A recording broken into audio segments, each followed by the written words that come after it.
and that was the most hype, like fight high I have ever felt in my life. Felt Yeah. like whether I was tired or not, felt like unstoppable, Hmm. and like it was just supposed to happen like exactly how it happened. Yeah.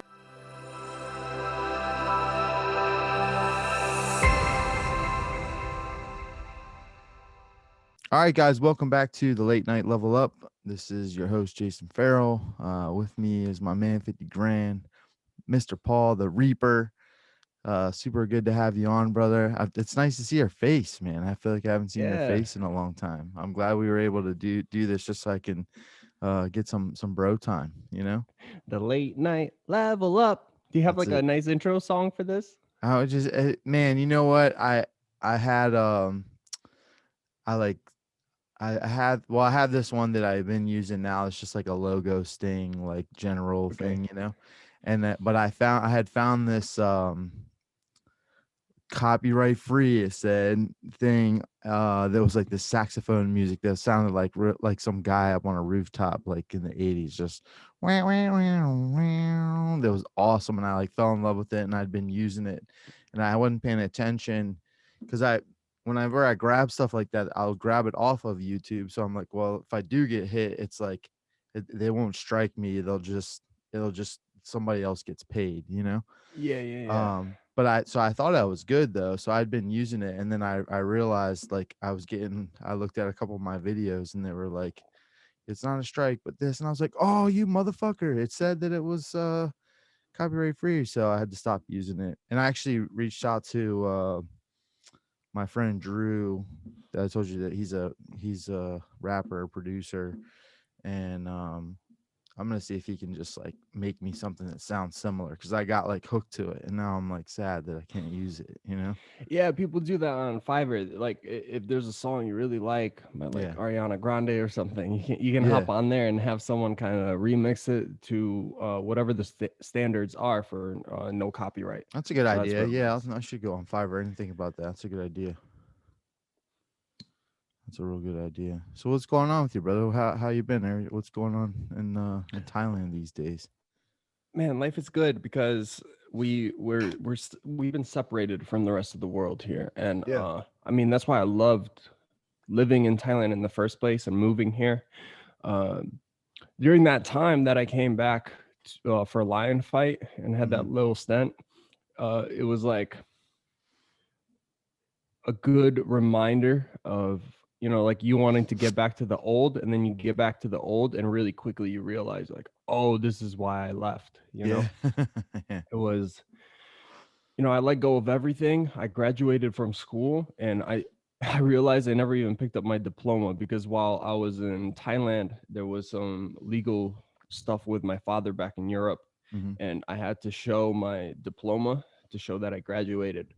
And I never picked it up. I real Oh like shit. 3 years after graduating, I realized I never like got a copy of my diploma, never snagged it or anything else like that. And I And realized I graduated, I got my golden cords, everything, right? I was first in class, I got awards, and then I end up calling the school, and they're like, "Uh, you still need one more class. You never graduated." I was like, "Nah, like I was there. yeah. Like, I promise. I got pictures. I have Right. pictures. I have pictures of me at graduation." And they're like, "No, you're missing like bio something something." And the second that she said that, I knew exactly what it was. There was like Yeah. a changeover in the head of the health and exercise science department, Yeah. and the lady checked it off for me because I was in Mhm. a medical program before, and I had like a higher up class. And but then they switched the heads of the department, and somehow the files got lost.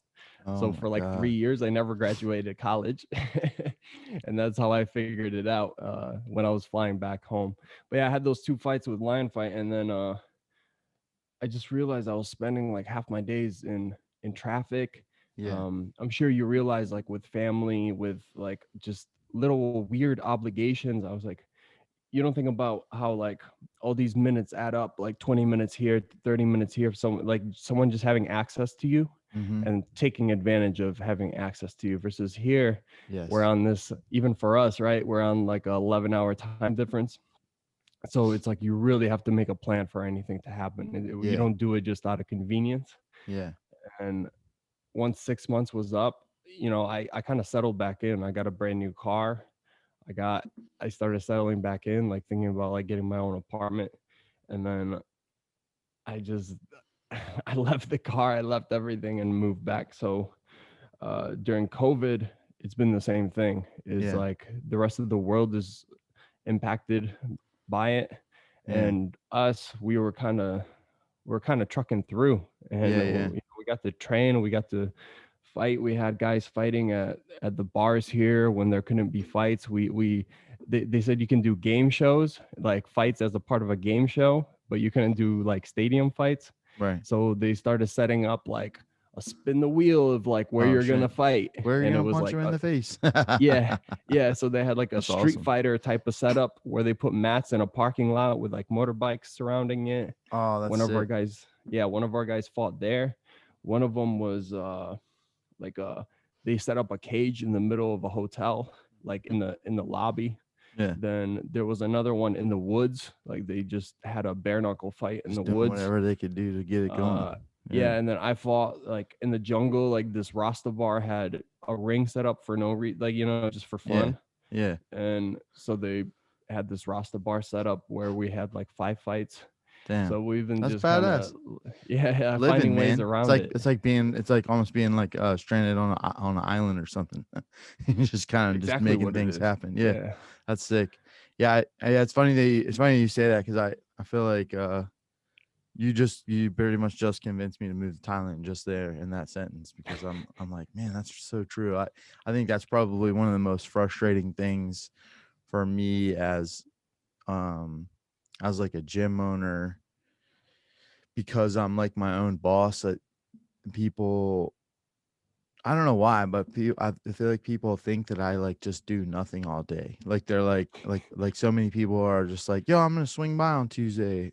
And I'm like, all right, like what time? I don't know. I'm just gonna swing by and just say what's up. And I'm like, is there like a purpose for the visit though? Like, cause like you understand, I'm like, I know it's for whatever reason you guys think that I'm not doing anything, but I'm like, I'm at work. I'm not like, I don't just sit here all day and like wait for classes to start and wish somebody would come talk to me for a little bit. Like I have actual work that I do. I'm like running a whole business and I have like my media stuff and podcasts and you know what I mean? And so it's funny this location for whatever reason it's not, and maybe even just because of COVID it's not really like that anymore. But the old gym, like people would just pop up all the time and just pop into my office like, hey, what's up, man? I'm like, just working, you know what I mean? Uh like I feel like I'm like, can't imagine like for people that had like an office job, like if I just like rolled up in there one day and was like and just sat on your desk while you're like typing some shit and was like, what's going on? You know? That's a hard balance. I mean, I can relate because I work online, and Mhm. that is like takes it even a step further because you don't physically see me Right. making these things happen. They're all digital, right? Mhm. I physically do a lot of the filming, but Mhm. then afterwards, all the production and everything that needs to be like marketed and in the background, and Yeah. uh, that just appears out of thin air from like a third person point of view, right? Like Right, right, right. They they don't think just about see the it editing, the appear. graphics, the thought and planning that goes into all that stuff. Yeah, it's Yeah, crazy. and I run as a one man show, and more recently I'm going to start switching over to paying other people just so I can focus on the things that I program and are creative, where I'm the part of it that needs to be there versus the stuff that's just time consuming, Yeah. and that I'll start sourcing out when it comes to that. But aside from that, I'm doing audio work, I'm doing video work, I'm doing the photography, I'm doing the images, I'm doing the graphic design. Yeah. I'm meeting with the people to get the shirts made, and answering the emails, being the support, designing the websites, doing all these different things. And then on top of it, I'm doing the like freelance video work and freelance editing for people, other people's projects, or doing like Facebook ads, Mhm. editing and things like that, which I'm actually starting to uh, pull back on. But it's funny that once you start pulling back, then you start putting up like a premium, right? Uh, when I was looking for opportunities, it was almost impossible to get a lot of paid gigs. It was almost like I needed to build a portfolio, or I have to always charge like a minimal rate that's not Mhm. actually like worth your time. But then when your time is scarce and you start charging a premium, People know, yeah, it's weird. all of You're a in high sudden people demand are all of a willing sudden. to pay for it, and then the demand goes up. Mm-hmm. I And know, I know, I know. kind of like fighting, right? Mm-hmm. Like once things are popping, everyone's like on the train, everyone wants your time. Yep. And then like if you have a couple of losses, then it's just the complete opposite. It's a weird there's definitely symmetry between the two. Yeah, for And sure. it's a weird feeling having gone through like both the high and the low of that. Yeah, I think for me, for graphic design, like I always loved it so much that I was like I was excited if anybody wanted me to do work for them. Like not Hmm. even like I actually used to feel, because I liked it so much, I felt guilty even charging people, because I was like, Yeah. I love this. Like I don't want to charge you any money. I feel bad charging somebody for money. And now I'm like the first thing I say when somebody asks me, I'm like, listen, it's gonna be this much. Like I'm trying to almost price them out of wanting me to do it, because I don't like I feel like I never want to do, I don't really often want to do graphic design work for somebody else, because I'm like I need to save that energy and creativity for me now. So I actually have Hmm. a couple, I have like 2 projects that I owe people right now that I like I'm 100% going to get done this weekend.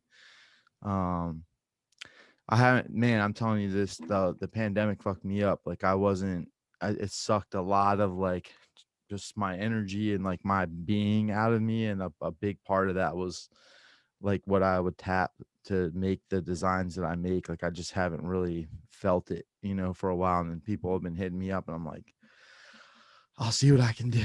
Like I'm not really on it these days. So it's What been, was it about the pandemic? Was it just being like stale physically in one yeah, place? I think so. I think um I think I'm just a creature of habit, like routine.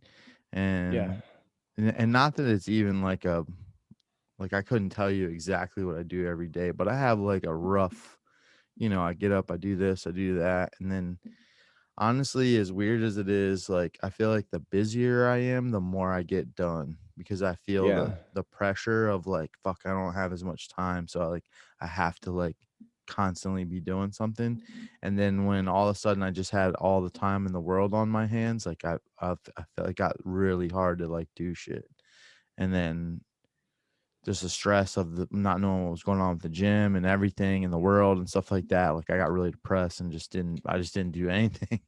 You know what I mean? I just didn't want to do shit. So, this has helped a lot. The podcast has really been helping, because Yeah. I'm like, I have to edit. I have to like, promote it, because I feel like I committed to it. So I'm like, I got to make sure I don't screw it up. And it's such a public thing that like, if it falls apart or if I don't do an episode 1 week, like I feel like everybody's gonna know. It's not like I can like hide it and be like, you know what I mean? So it's good. I feel like it's like a way of holding myself accountable to like just doing shit, which It's is funny good. the games we play in our mind, because Yeah. honestly most people would be like, "Oh, okay, I'll just check tomorrow, or I'll check next week for the next Right. episode," or Yeah. whatever it may be. That's the reality. But Yeah. in our heads, I mean, I do that all the time when I say I'm going to release a workout or a new video for the academy or a lesson or something, and then Mia's looking at me. She's like going to the bathroom, in the middle of the night at like 2 or 3 a.m. And she's like, "What are you doing?" Right. Like, well, I said it's I going to have to be get it done. out. I'm like, it's not midnight yet, and I said it's gonna be today, so Right. I need to do it, because in my anxious mind, like if Yeah. it doesn't get done, then People are everyone's gonna stop going trust. to They'll never know trust and you call again, me Paul. out, Yeah. and they'll never trust me again. Yeah, I knew he was you know, lying. I knew there was no way it was coming out today. That son of a bitch. it's a weird thing, because a lot of these principles I always try to follow, like even from a young age, from the beginning, um, of having that like loyalty, trustworthiness, like being on time, being Mhm. present when I say I'm going to be present. It almost feels like nowadays it like works against you, like like wanting to put out quality work, wanting to put out all these things. Like the people that are just like the most recent on like the latest ball of like what Instagram wants you to do or Facebook wants you to do. Yeah. Like those are the people kind of benefiting from it that are less about like the quality of things, more Mhm. about the quantity or just being kind of like loud and in your face. Yeah. Yeah. Yeah. And and the benefit of like jumping on all these different things. Like I remember Sean and I were like one of the only ones doing what we do. Yeah. And there was a lot of like Muay Thai traditionalists that would uh say like really like you're putting things online for people to learn from when in like you should be in the camp like learning it hands on. That's Right. the only way to do it. And then what's funny about COVID is that all of them What's up all of now? bro all of the sudden they take it to the next level, not even like what we were doing, like where we're like actually like teaching things that you can repeat and that we're doing in the gym, but like, throwing on in-sync headsets and like, all right, everyone, Yeah. one Yeah. and Yeah. two and one and two. And I'm like, oh, that turned Muay Thai, around real Richard quick, eh? Simpson. Yeah, Richard Simmons ass motherfuckers. Yeah. Yeah. No, it's crazy, man. The world has the world has gone crazy, bro. It's been a weird, such a weird year. And yeah, but I will say like of the things that there are some positives to it too, because I feel like I feel like we learned who a lot of people really were, which is good, I guess. Mm, I feel like for me at least, like I'm like I feel like I kind of like stripped myself like down to the bare bones. Like really, what am I doing with myself? Even like had those moments mentally, like yeah. what's my like what have I'm like I'm writing right now. Like I'm all the stuff that I've been saying I'm gonna do all my life. Like I want to write movies. I want to write comic books. Like I have like some other projects that I've been just kind of bullshitting on. Like I was like, damn, like with all this stuff, if we didn't bounce back from this, like I would have just died at some point regretting not doing all this stuff that I didn't do. So like I feel like it as rough as it was, it kind of put me in a better mindset too, to like even this, like I was planning on starting this back in 2017 at the old location. Mm, I was gonna put and we had all those offices. I was gonna put I was gonna build like a little set in one of those offices and like set it up and bring people in and do it that way, which is eventually the goal here. I want to put up a set yeah. here and bring people in and have them here, make it like feel like a late night talk show type thing and like have everyone in and then what's cool is I've been telling people too is like I'll have like I'll bring you in and you'll come do the show and then do a seminar and like be here for like the weekend so like people can like meet you Yeah. and you can actually make some money and it's like it'll be like a cool beneficial thing for everybody and can have people like just have people in and have like a little band play people in and all that stuff like really do it up. I think it'll be kind of fun, just like a different take on it, kind of. you know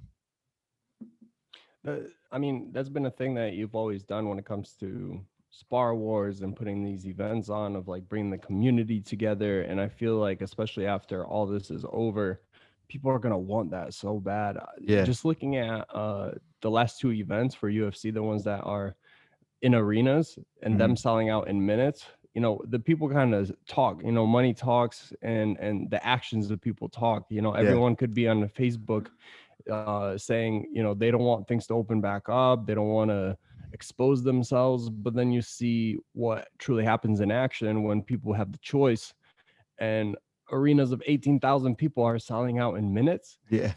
I think we know what people Yeah. are voting for, right? Yeah. and Yeah. and People are I feel ready. like it's for sure missing. I mean, even me now as a professional, man, a lot of times I think back, like I wish I didn't take it to this level. Yeah. Like the fun times were when, we used to grab all the guys from Connecticut, drive down to Jersey, make a stop, do some sparring, at Yeah. Go to the Mike's institute. gym, Yeah. The program.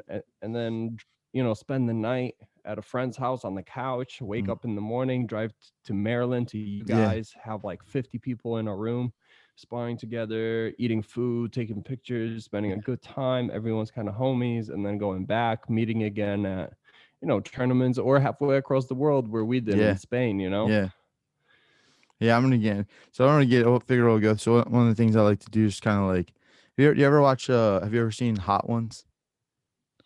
Like an episode, like Man, one. that Yeah. guy's just like the best interviewer of all times. He's like my idol of interviewers. He's like, he does such a good job, like going back in and like getting to know the people. So I've been working on my Sean Evans interviewing Mhm. skills. So yeah, so I figure we'll kind of like run through your timeline stuff, and we'll talk a little bit about like how we linked up and everything too, which is one of my favorite stories. I tell people all the time. When did you start training Muay Thai? It was around the year that I think I was going into college. So I graduated in 2010. Uh-huh. So it must have been, I was like 18, 19 years old, Yeah. and I was fighting in, not fighting, but we were doing kind of like backyard scraps with my friends, where Yeah. we would kind of toss a coin and be like, okay, this guy goes with this guy goes with this guy, and Yeah. we would just like go to first blood. As a kid, I just enjoyed. When I grew up in Poland, Dragon Ball Z was like already done. Like Yeah. we watched all the episodes. So when I came to the States, it was like on the first like season of its episodes, Oh and shit. I already knew everything that happened. So I kind of fell off from watching that. Yeah. But then sometime in like middle school, high school, dating back to Hollywood Video and Blockbuster, I found like a King of the Cage, one of the original ones, like Baz Nice. Rutten. It was called like Baz Rutten's King of the Cage, Yeah. and I was like, oh my god, this is so wild. This is a thing, you know. And I remember we were just doing it in the backyard, and one of my friends, if you know Risby, Yeah. he people used to make fun of him in school, but me and him were best friends in like middle school, sixth, seventh grade. And he used to love like ninja stuff, and he would do like all the like Right. hand things that you now Like the see like Naruto Izzy stuff. making Yeah. Yeah. famous, right? But at the time, everyone was like, "Look at this loser," like all Right. the football players, all these uh different sports, like looking at him, he's like in his karate outfit in the woods, like doing things. But he took some actual boxing and things like that, and he whooped my ass really bad, Yeah. like in the backyard. Yeah. Kid's a beast. And so I went up to him and I was like, where can I actually learn how to do this? It's like what every story is like, right? Like you Right. either Right. get your Right. ass whooped and then you're like, okay, I want no part of that. Or like me, I got my ass whooped and then I asked like, okay, teach me, like where Yeah. do I learn this? And it's like, oh, there's this gym in like in Meriden. And I'll go, okay. So we go into this ghetto part of Meriden, and it's a garage, it's not a gym. It's just uh a guy's garage, and there's all these tattooed up guys. I have sweatpants on. I have like a t-shirt, and then it's like, okay, put on gloves, and then I just get kicked in the face, and then do like 12 rounds of sparring, Oh shit. and then yeah, and then I was like, oh, okay, so this is what it is. Yeah. I did that for 6 weeks. Like, I mean, Shark Tank day one, the last day of training in 6 weeks, and I go, all right, you're pretty tough. Have a fight. And then I ended up fighting in New York in Poughkeepsie at like Yeah. their like convention center, their civic center, like Honda Civic Center, something like that. Mm-hmm. And then that's where McCusker fought Sean Fagan, Oh and shit. then like the rest just kind of, Just all yeah, the fell into rest place. kind of Did you? just When did you fell end into up at Thor? place. That was down the line. So that gym, the owner ended up just like personal things on the Yeah. side, and I had a really. This was like the first like depressing moment, which was me. Three things happened. So I had like high school sweetheart, right? Like someone you were with for like 3 years. Like Mm-hmm. we broke up.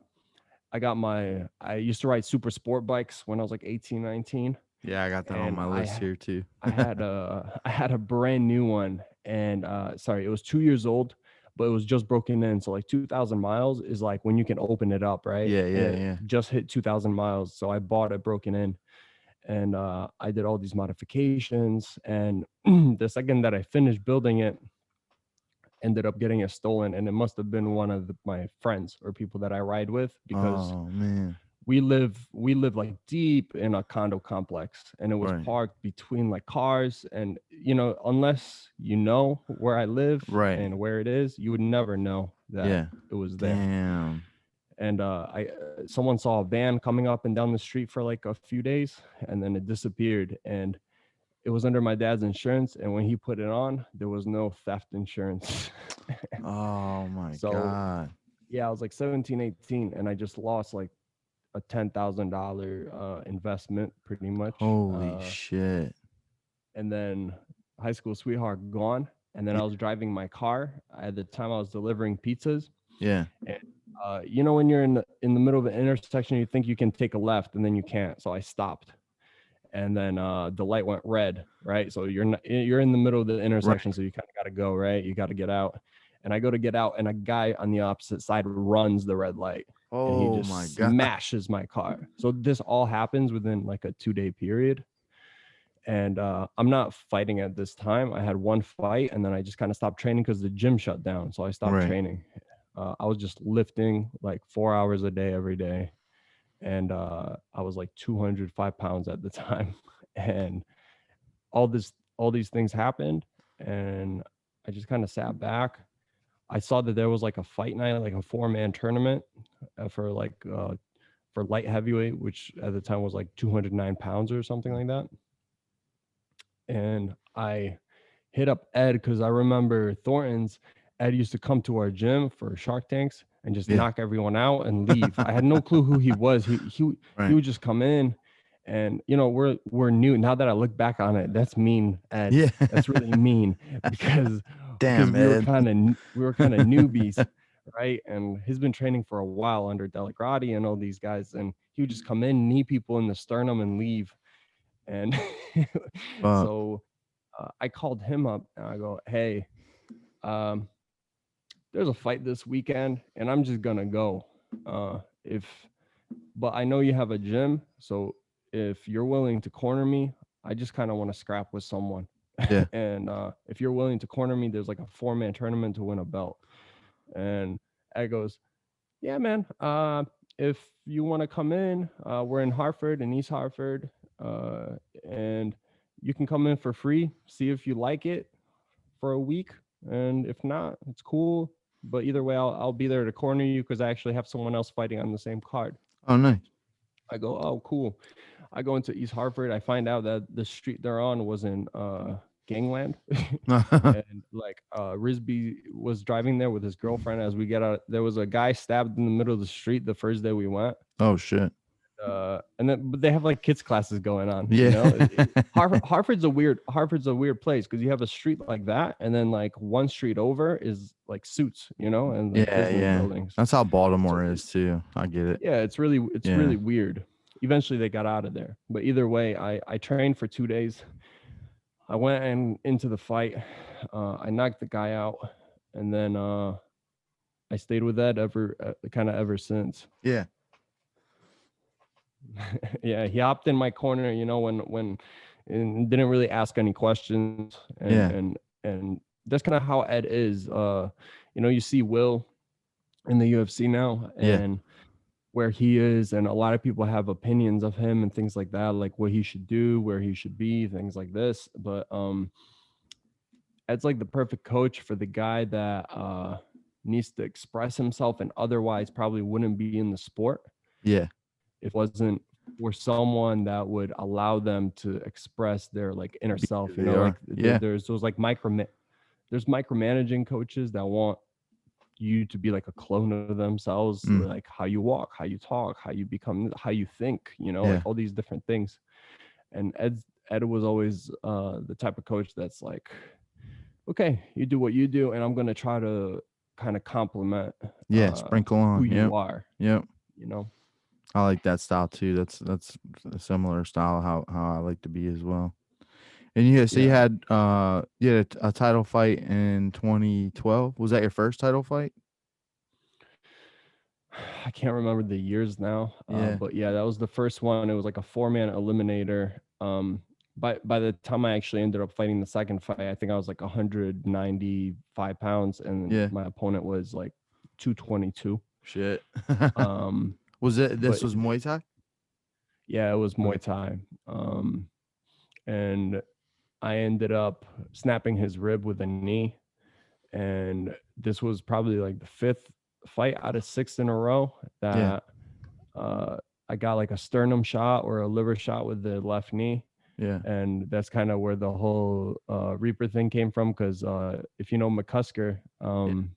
Matt, when he was teaching knees, he was saying like number one thing about like this is like the first lesson I always remembered is sometimes like you can take a million different technical details and you still can't figure it out, but Right. then sometimes someone just says like one thing and it kind of sticks like Yeah, for and sure. it's stuck with me forever is that like it's like you don't knee up, you don't grab someone and like knee up is like their body is shaped like this, like it's like you knee through their soul, like Uh you huh.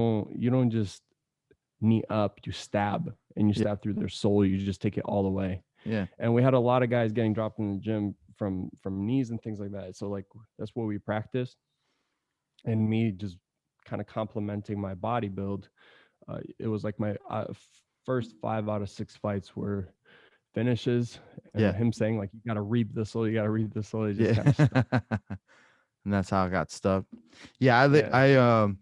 I always tell when I teach the knee in like the basics, and then even when we're going back over it in class and stuff, I'm like, you guys actually all already know how to throw a proper straight knee to the body, and you don't even know it.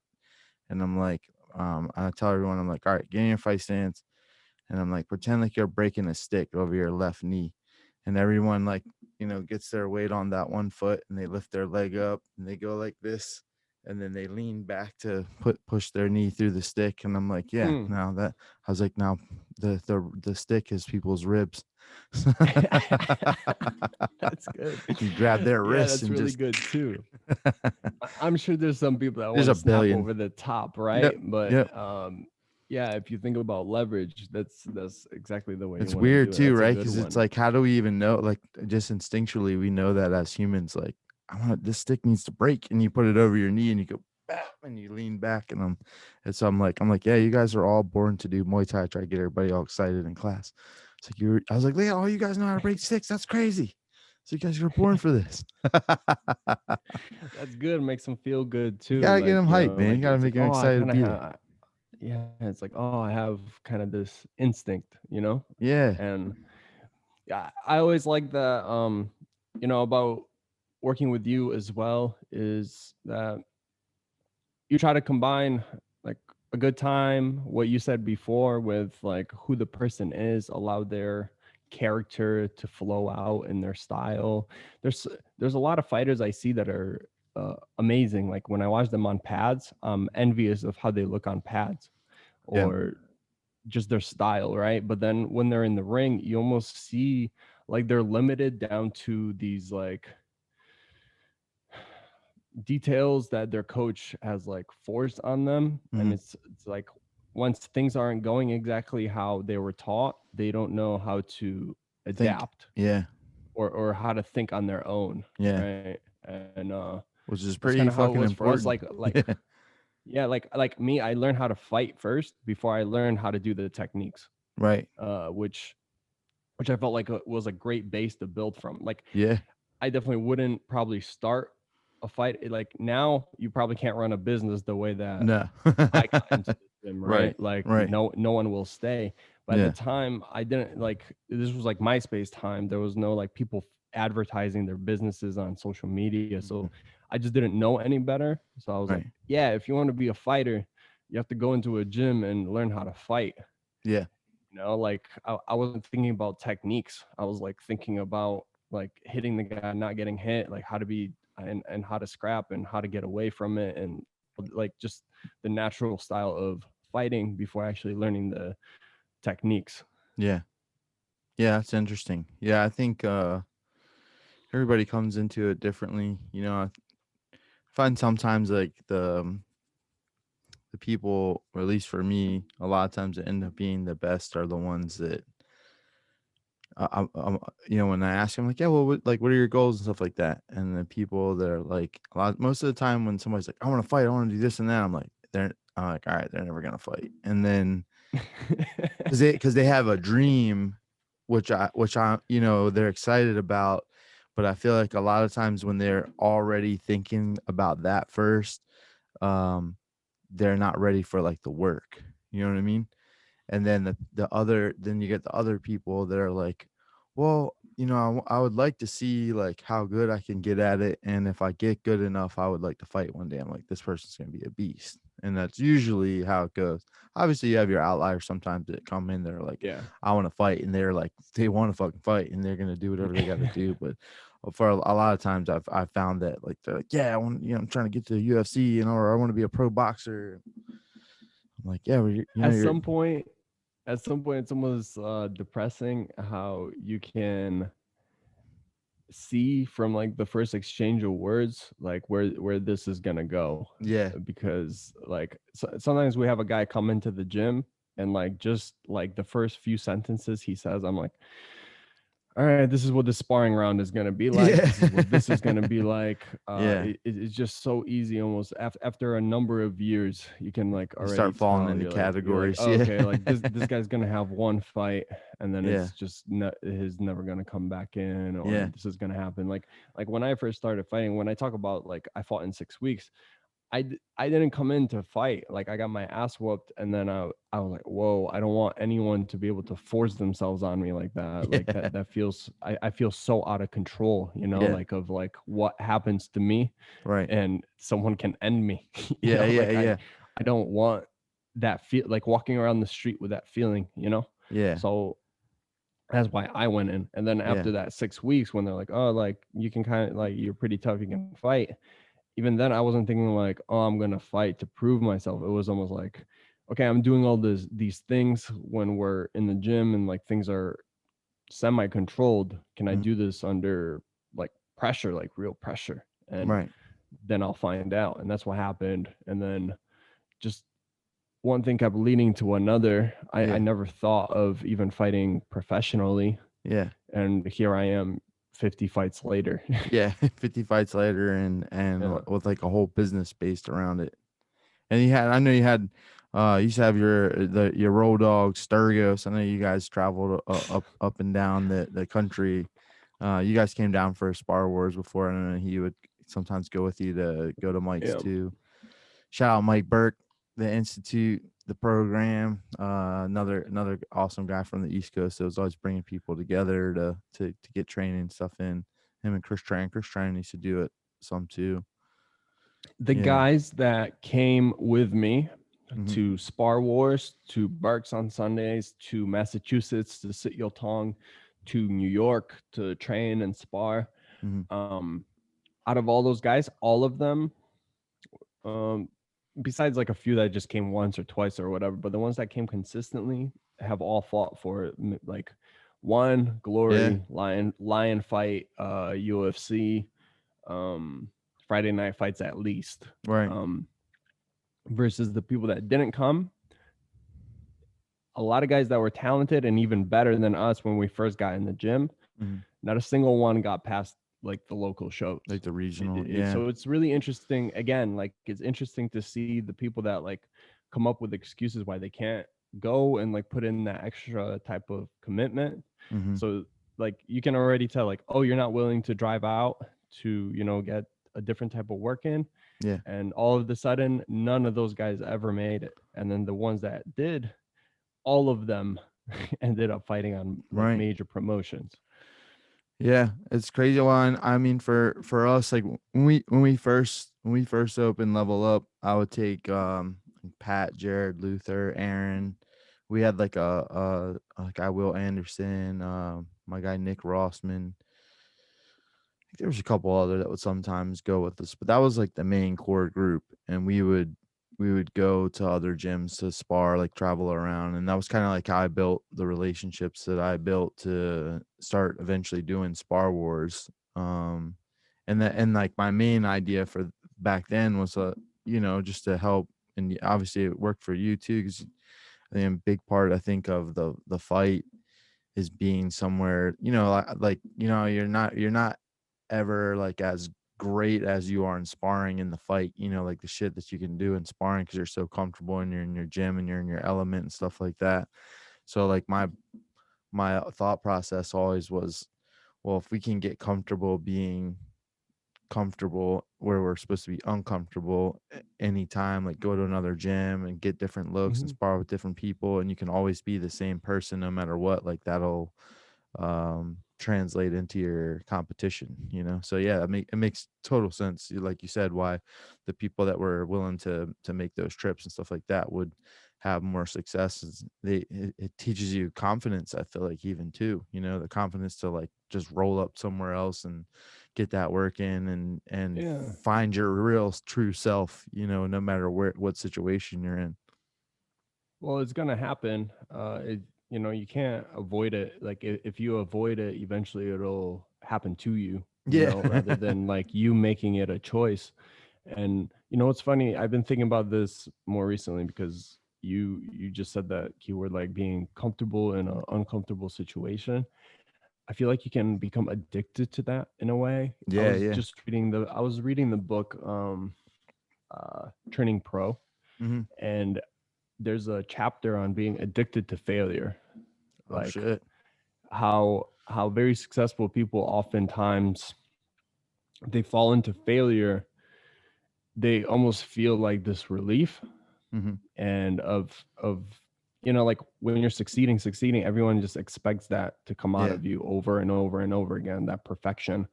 And when you fail, you almost like fuck, I let them down. But you also feel this uh release of tension at the same Hmm. time, and how you can pattern that into yourself, just the same way that you pattern success, Yeah, right? for sure. And how you just don't want those things because you know what comes with that success.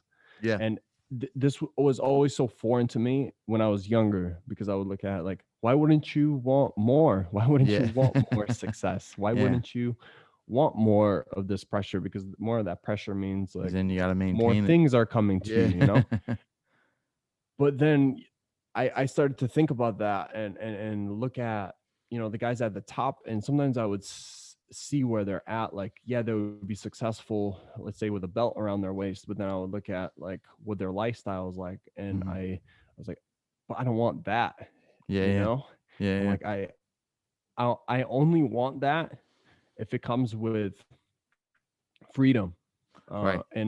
and that's what my why comes down to, Yeah. of why I fight.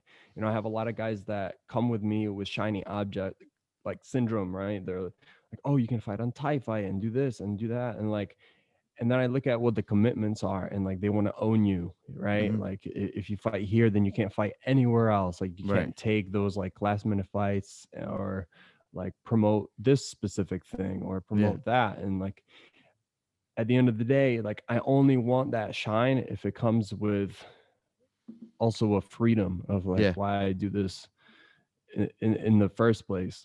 And I know at a certain point I became addicted to the discomfort, in the sense that like the more discomfort I have, the better I usually get from it. But then it got to a point where I go, okay, like more is better, like especially as fighters, like we always take that like Yeah. to the extreme, right? Right. Like the worse I can make shit for myself, the better it'll make me. But then it started to me being in fights and then winning on the outside, and me going, okay, this is kind of comfortable. Like I'm jabbing and teeping and kicking this guy, Right. and this is going like really smooth, and it's really comfortable, and it would feel foreign to me. Yeah. I'm like, what I'm used to is being in under pressure and things like being kind of stressful and exciting. Yeah. And then I start exchanging with the power puncher. Like uh like Ariel. Like when I fought Bray, you see me exchanging with him. I'm kicking him 12 times in a row, and then I go, you know what? Let's go overhand for overhand with a guy that made a guy have a seizure in the ring. Right, Like, right. you know, it, as someone that's built like an endurance runner, you know, Yeah, like yeah, yeah, yeah, why would I do that? And I yeah. remember when I was on that 17, I was on a 17 fight win streak, right? So in 2015, when we did the WKs, I went, when I came back and I fought Gaius at Madison Square Garden. Hmm. That was my 10-0 for the year. Another guy who a lot of people were ducking. So you had guys that a lot of people Hmm. on the East Coast were he wasn't getting many fights because Yeah. people didn't want to fight him, and he was finishing people pretty easily. Yeah. Like scary, meaning Yeah. like some fights were like Yeah. long beat downs, like Yeah. 4 rounds of like getting beaten down.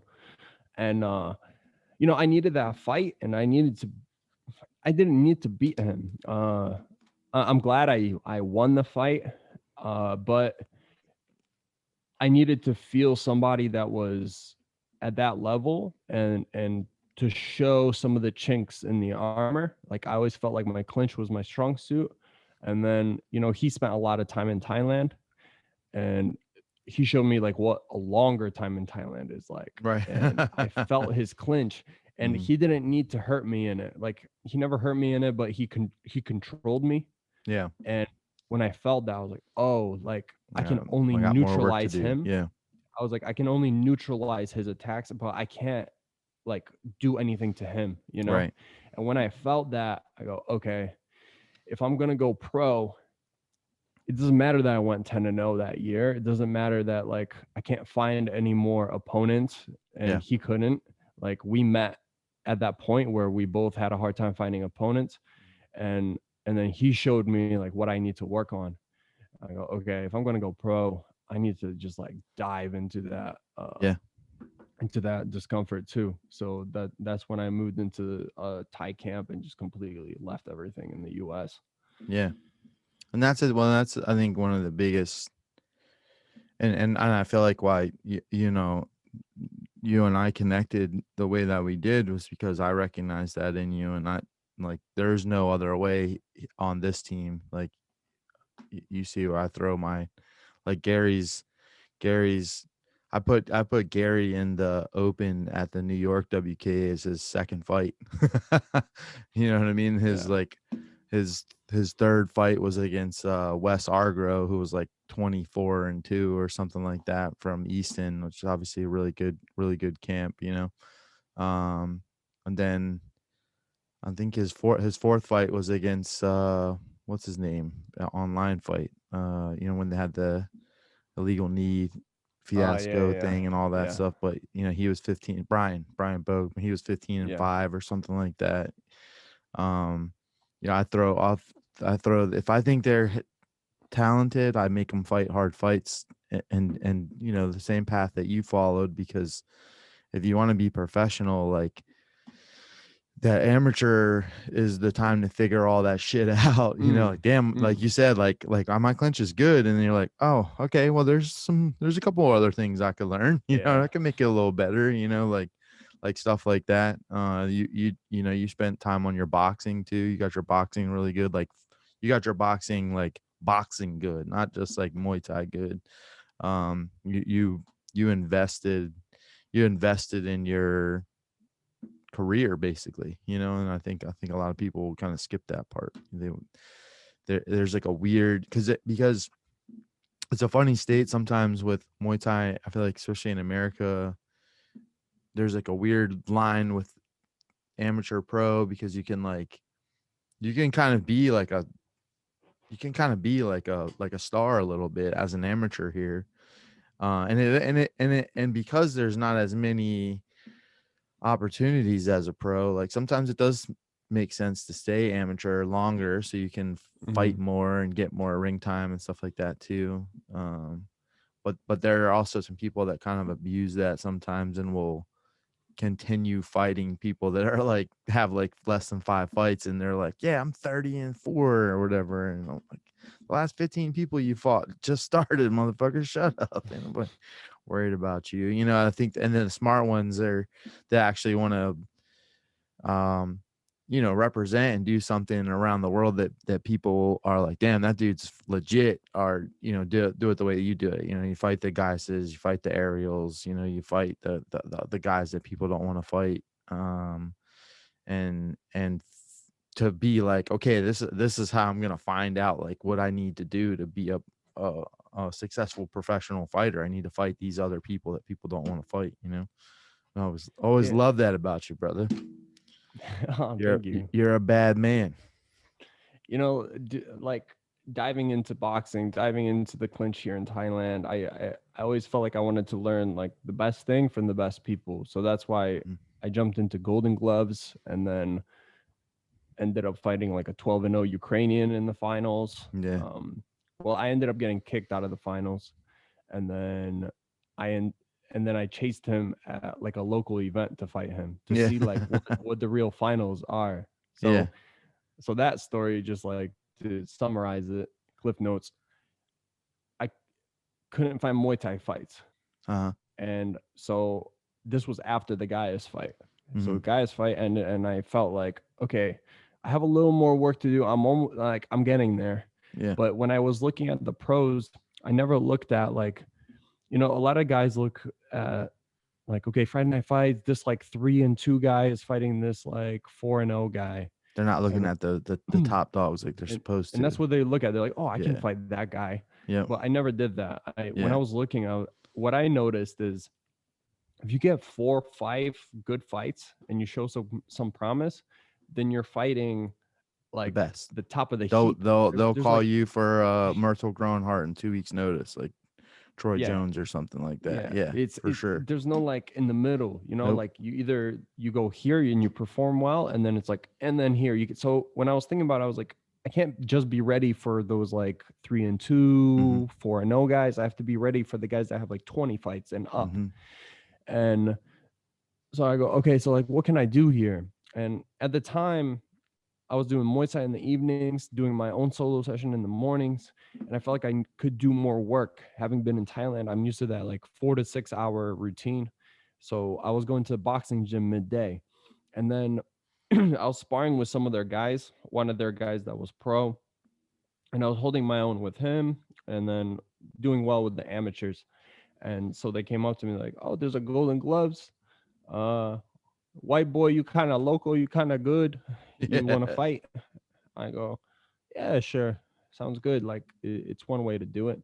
And then when I knocked out the second kid in the what would be the semifinals, so there was 3 fights to get to be a total, right? To Right. win the regional Golden Gloves, the New England regional, right? We were in the first fight went really well. I just kind of like boxed them, like outboxed them. And then second fight, I just tore through the kid. And Yeah. his team looked me up and saw that I had a fight without headgear. And in boxing, that means like you're a You're a professional. pro. Yeah. Yeah. Yeah, I know how So that goes. so they opened up this whole thing where I had to meet with USA Boxing and explain like what I was doing. And I showed statements from actually Brian and like from like WKA from New Jersey State Athletic Commission. I had to show all this stuff to show that I'm not a professional, that Yeah. it was under amateur rules, even though I had no headgear and I was in like little gloves, you know. Right. And finally they let it go, but they let it go only after they suspended me from the gloves. So I saw the guy on the other side of the division knock everyone out, and that's who I was going to fight in the finals. Mm. So they had a local show, and I asked to fight him on the local show in Stamford, in Connecticut. And so we fought on the local show, went 4 rounds, just how we would in the Golden Gloves Yeah. in the finals. And I lost a split decision to him. So, you know, I got to like figure out where I'm at, and Right. and I'm glad that I took that fight, even though, you know, I lost the split. I It could have been a unanimous for him. Like I stuck in there, but he definitely landed like cleaner shots. Yeah. And going into like these specific things, like specifically into boxing, specifically into the clinch, all this for a long time, I felt like was good as an amateur, but only now, like maybe 5 years into my pro career, am I finding out like you have to like really figure out how to make it specific to the overall game. So I don't know how MMA guys do it, like to practice all these things separately and then like get really solid at them and then blend it into the game. Yeah. But I felt like it took me a really long time. Like all the fights that I took after boxing, I end up losing split decision. So Right. there was like 3 times where I had a boxing fight and then a Muay Thai fight. And all 3 of those were split decision losses in Muay Thai or kickboxing because I stood there and I boxed like I was trying to do like shell slips and trade Yeah. and be in that range rather Yeah. than the long range that I do in Muay Thai with like the teeping range, the kicking range. And there's no there's no nothing that you can replace that comes with experience. No, And definitely not. when you were in my corner and I was fighting Chip, like they had the interview in the fight before to set up the fight where I beat Brett, and they come up, they go, "So what is next for you?" And they're about to say like who I'm gonna fight next, and I go, "Hey man, I'm 5-0. I've been pro for like 8 months. I'm taking a lot of fights. Like this Brett fight I took, and I was actually offered Brad Mountain. I was offered 2 other people that were 5 fights and under, and then I was offered Brett, and I took Brett over the other 2 people. Right. So when I said, "Listen, I asked for this fight," and the crowd starts kind of booing, I go, "No, no, no, no, hold up, guys. Like, Yeah. not like I asked for this fight because, like, this is what I want. I wanted to beat him, and he didn't want to fight me. I asked for Yeah. this fight because I didn't want to take An easy the fight. easy road. Like, Yeah. I felt Right. like I can perform here, What's and I perceived as wanted an to, easier fight. yeah, and I Yeah. wanted to see where I'm at. So I took it, but I'm still a baby here. Like Yeah. I'm still new to this. I'm 8 months in. And they go, okay, well you're fighting for the world title next, and it was pretty much it was kind of forced on me, Right. where like you either do this or like you don't fight here again. Yeah. So, all right, cool. So I guess it's not a question. Yeah. It's like it's kind of what you're seeing in a lot of the guys in the UFC that are coming out talking about like they're just like How things you know are made. Yeah. How fights and yeah. stuff are made. Yeah. I think. Hold on one second. I need to find a piece of tape. Yeah. My headphones are like being weird.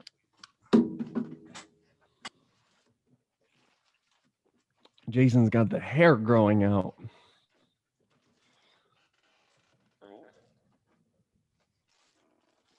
The late night level up, in the late night. Even though here in Thailand, it's early morning. That's why I'm drinking coffee.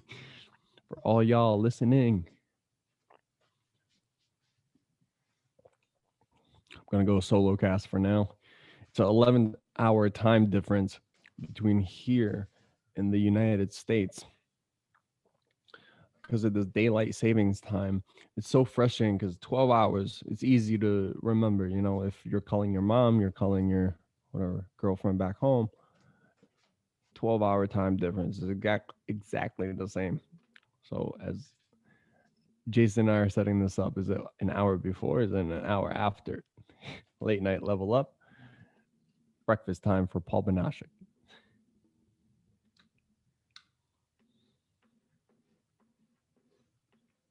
But yeah, so 2015, 2015, yeah, a lot of shit going on in 2015, right? Because you fought MSG in 2015 too, right? That was the very end. Like I believe it was in December.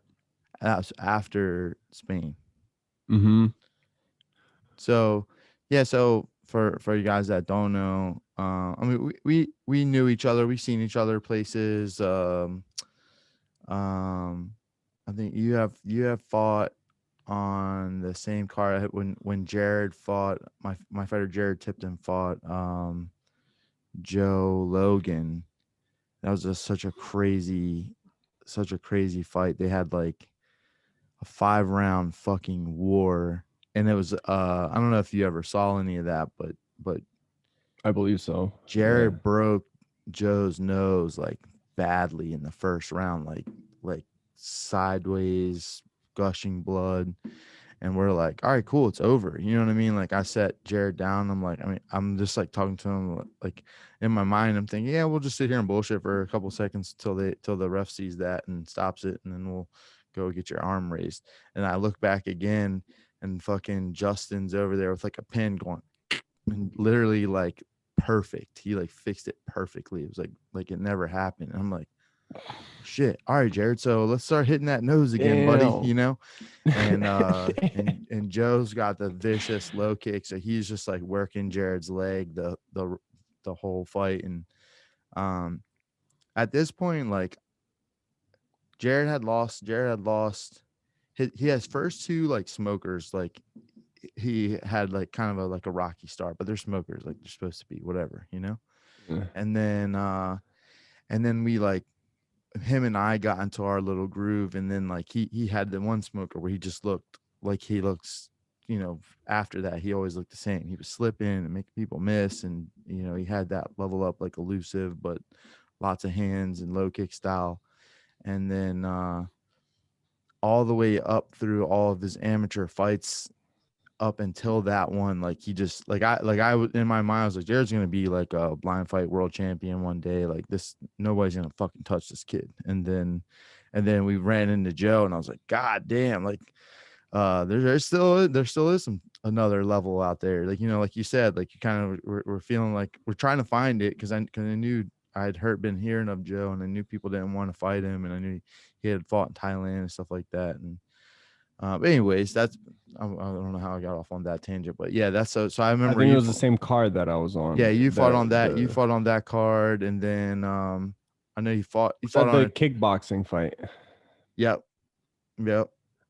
Well, you fought on the Trinity card too. You fought on the Trinity card. I think I don't know if Jared was that the one that Jared fought on. You fought, yeah, because you fought Paul Miller, who had like a weird beef with you for some reason. And at that Whoa. So time, this is a crazy story, right? yeah. So Like I'm how curious it's about played this out. because at that time I knew Paul Miller better only because I had a slight relationship with the Institute, like with Mike, and I had been cool, like just, you know, from in passing. Somehow me and him just kind of like, you know, I think we just became like Facebook buddies, and then I think we saw each other at a couple of fights, and then randomly, um, I think some of his guys had come down for like Spar Wars or something, and you know, just, you know, they just kind of build those relationships. And then super side note, he had hit me up for, I think it was WK's in 2014,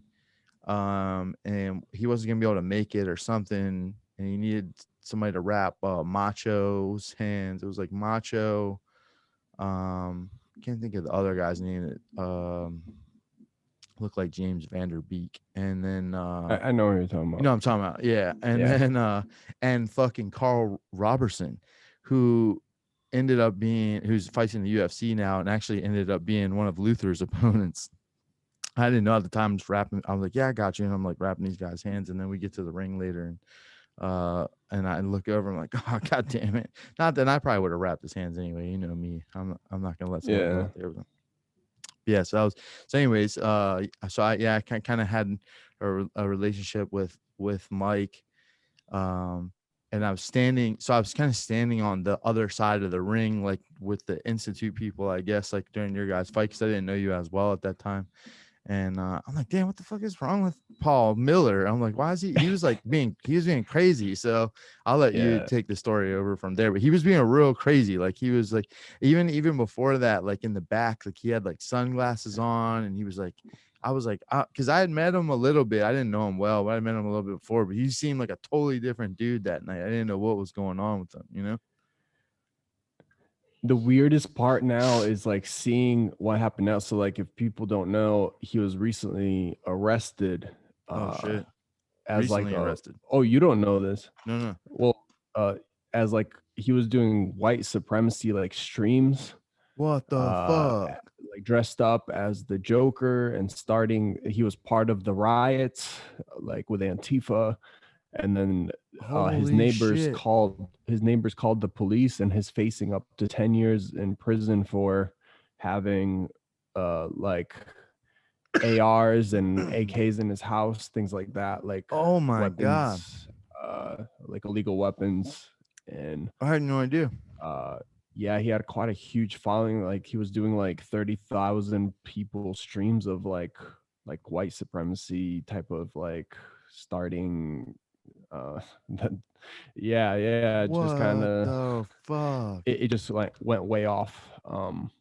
That's what I found out not too long ago. I get this happened like months ago now, but I was tagged in this, Damn. and I noticed that our fight got like 50,000 views all of Oh a shit. sudden, and I was like, oh, okay. Um, so how this all started. So now that you know the Damn. ending, how it started in the beginning is we were also cool, like on a not just like acquaintance friendly level, but almost like the bonds you form when like you're either in the gym together or you've had like teammates that fight each other. So the Mhm. first time that we really met is I was at Mike Burke's doing sparring, and I think he was there. I don't remember if we traded rounds or not, but we knew that Sam, who I was dating at the time, was going to fight Christina, who was Macho's girlfriend at the time. Okay, yeah. So we're friendly gyms, and we had both the girl fighters from our gyms fight each other, and that was on the first ever like Trinity card. Yeah. And we were in opposite corners, cornering each other. They had the fight of the night. The girls won the fight of the night, Mhm. exchanging for 3 rounds. We ended up winning the decision, and they lost the fight, but Paul came up, and he was in her corner, I was in Sam's corner. We came up, we like hugged, like, man, that was an awesome fight. Like, Yeah. can't believe like how fun that was. That was fight of the night. They're so tough, blah blah blah.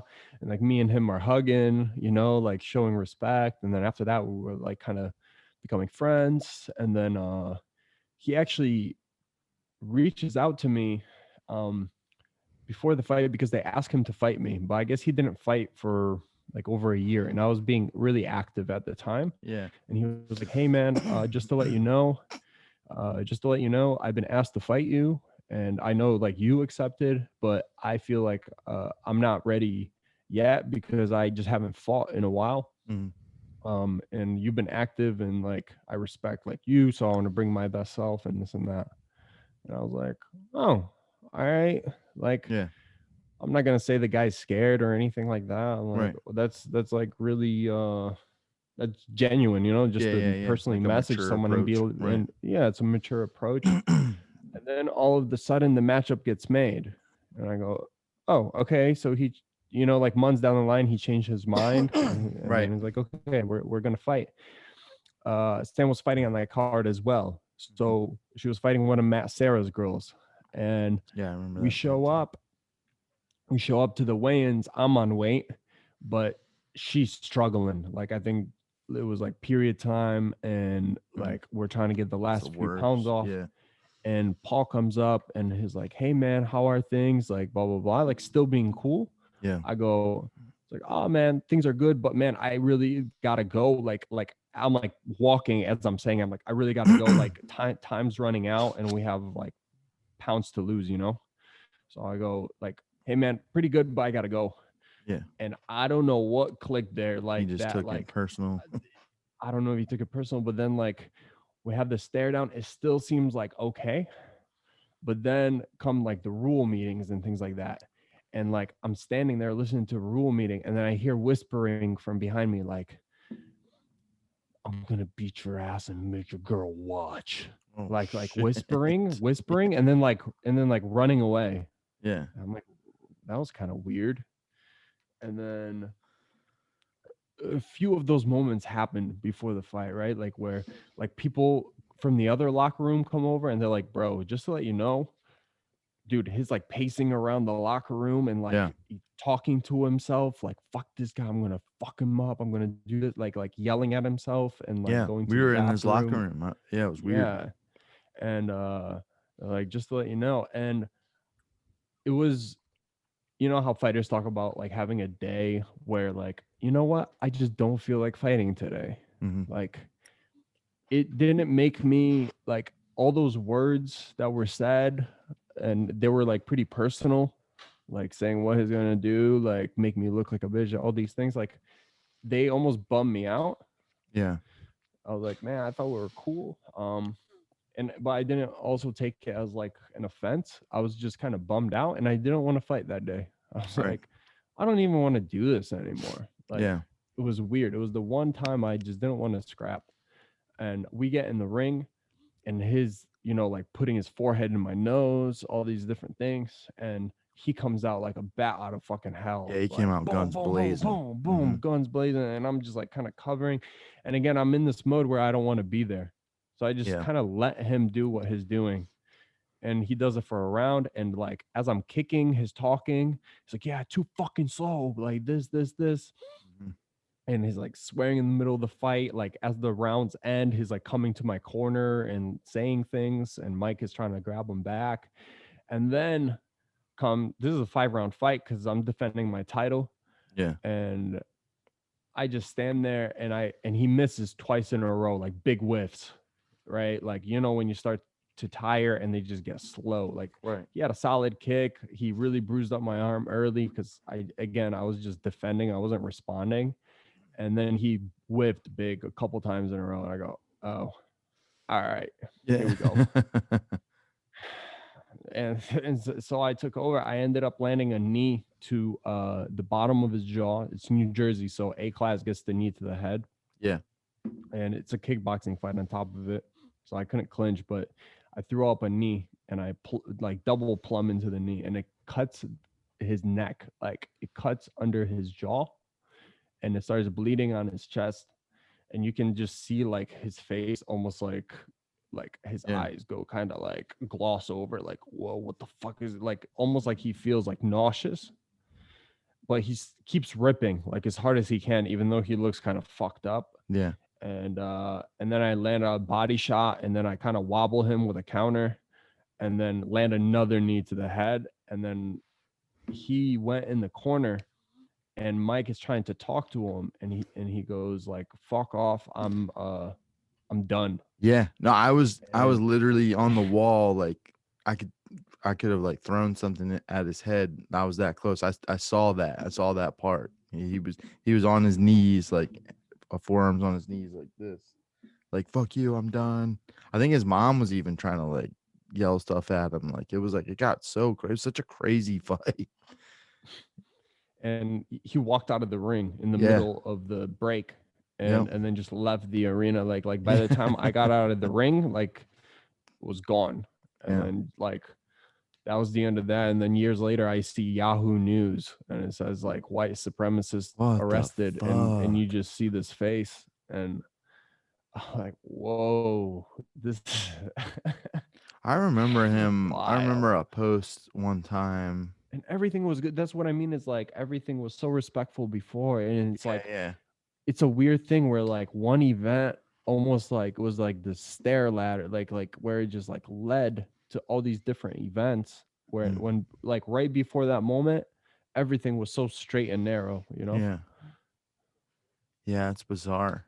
Well, and then the funny thing was like that fight, because like I said, we didn't know each other well, but that fight, I like became a Paul fan of you. You know what I mean? Because I saw I've seen those fights happen before where the one guy like and the crowd is like the crowd's like, oh, it's about to be over, and I'm like, nah, he's gonna burn out, watch. Like because I saw what you were doing, you know what I mean, like the that's a veteran, a very smart approach, and people don't get it until it's too late. I'm like, he's defending smart, so he's waiting for something. And I was like, keep Paul knows what he's doing. And yeah, he just fucking wrote it out and started picking your stuff and broke him mentally. It was yeah, and then after that, I was like, man, I like this guy. I like this guy. Yeah, I don't know So how far away that was from 2015, but it must have been within the year. it was, yeah, I know it was right around then because I think it might even been in 2015. Because I that was my guy Mubashir fought on that card. That was his last fight. Fucking heartbreaking, man. He had like he had a crazy like turn of events. Like he was like fighting when we very first opened. He was fighting, fought a couple times. And this kid, I'm telling you, is like a 125-pound Giorgio Petrosian. Like Mm, could have been one of the greatest like little American small fighters. Like could have gone to Thailand, and like I'm telling you, like this kid like had it. Like he could have been a legend. You know what I mean? This motherfucker had power. Like he cartwheel kicked somebody that night. You know what I mean? Like it was like his third fight. He's a cartwheel kicking people. His was it the first fight? His first fight he won by knockout. Uh by like body like a body shot like across to the body like after he just pretty much wrecked this kid for in the first round, and then right as the bell was ringing he caught him across the body and knocked the dude out.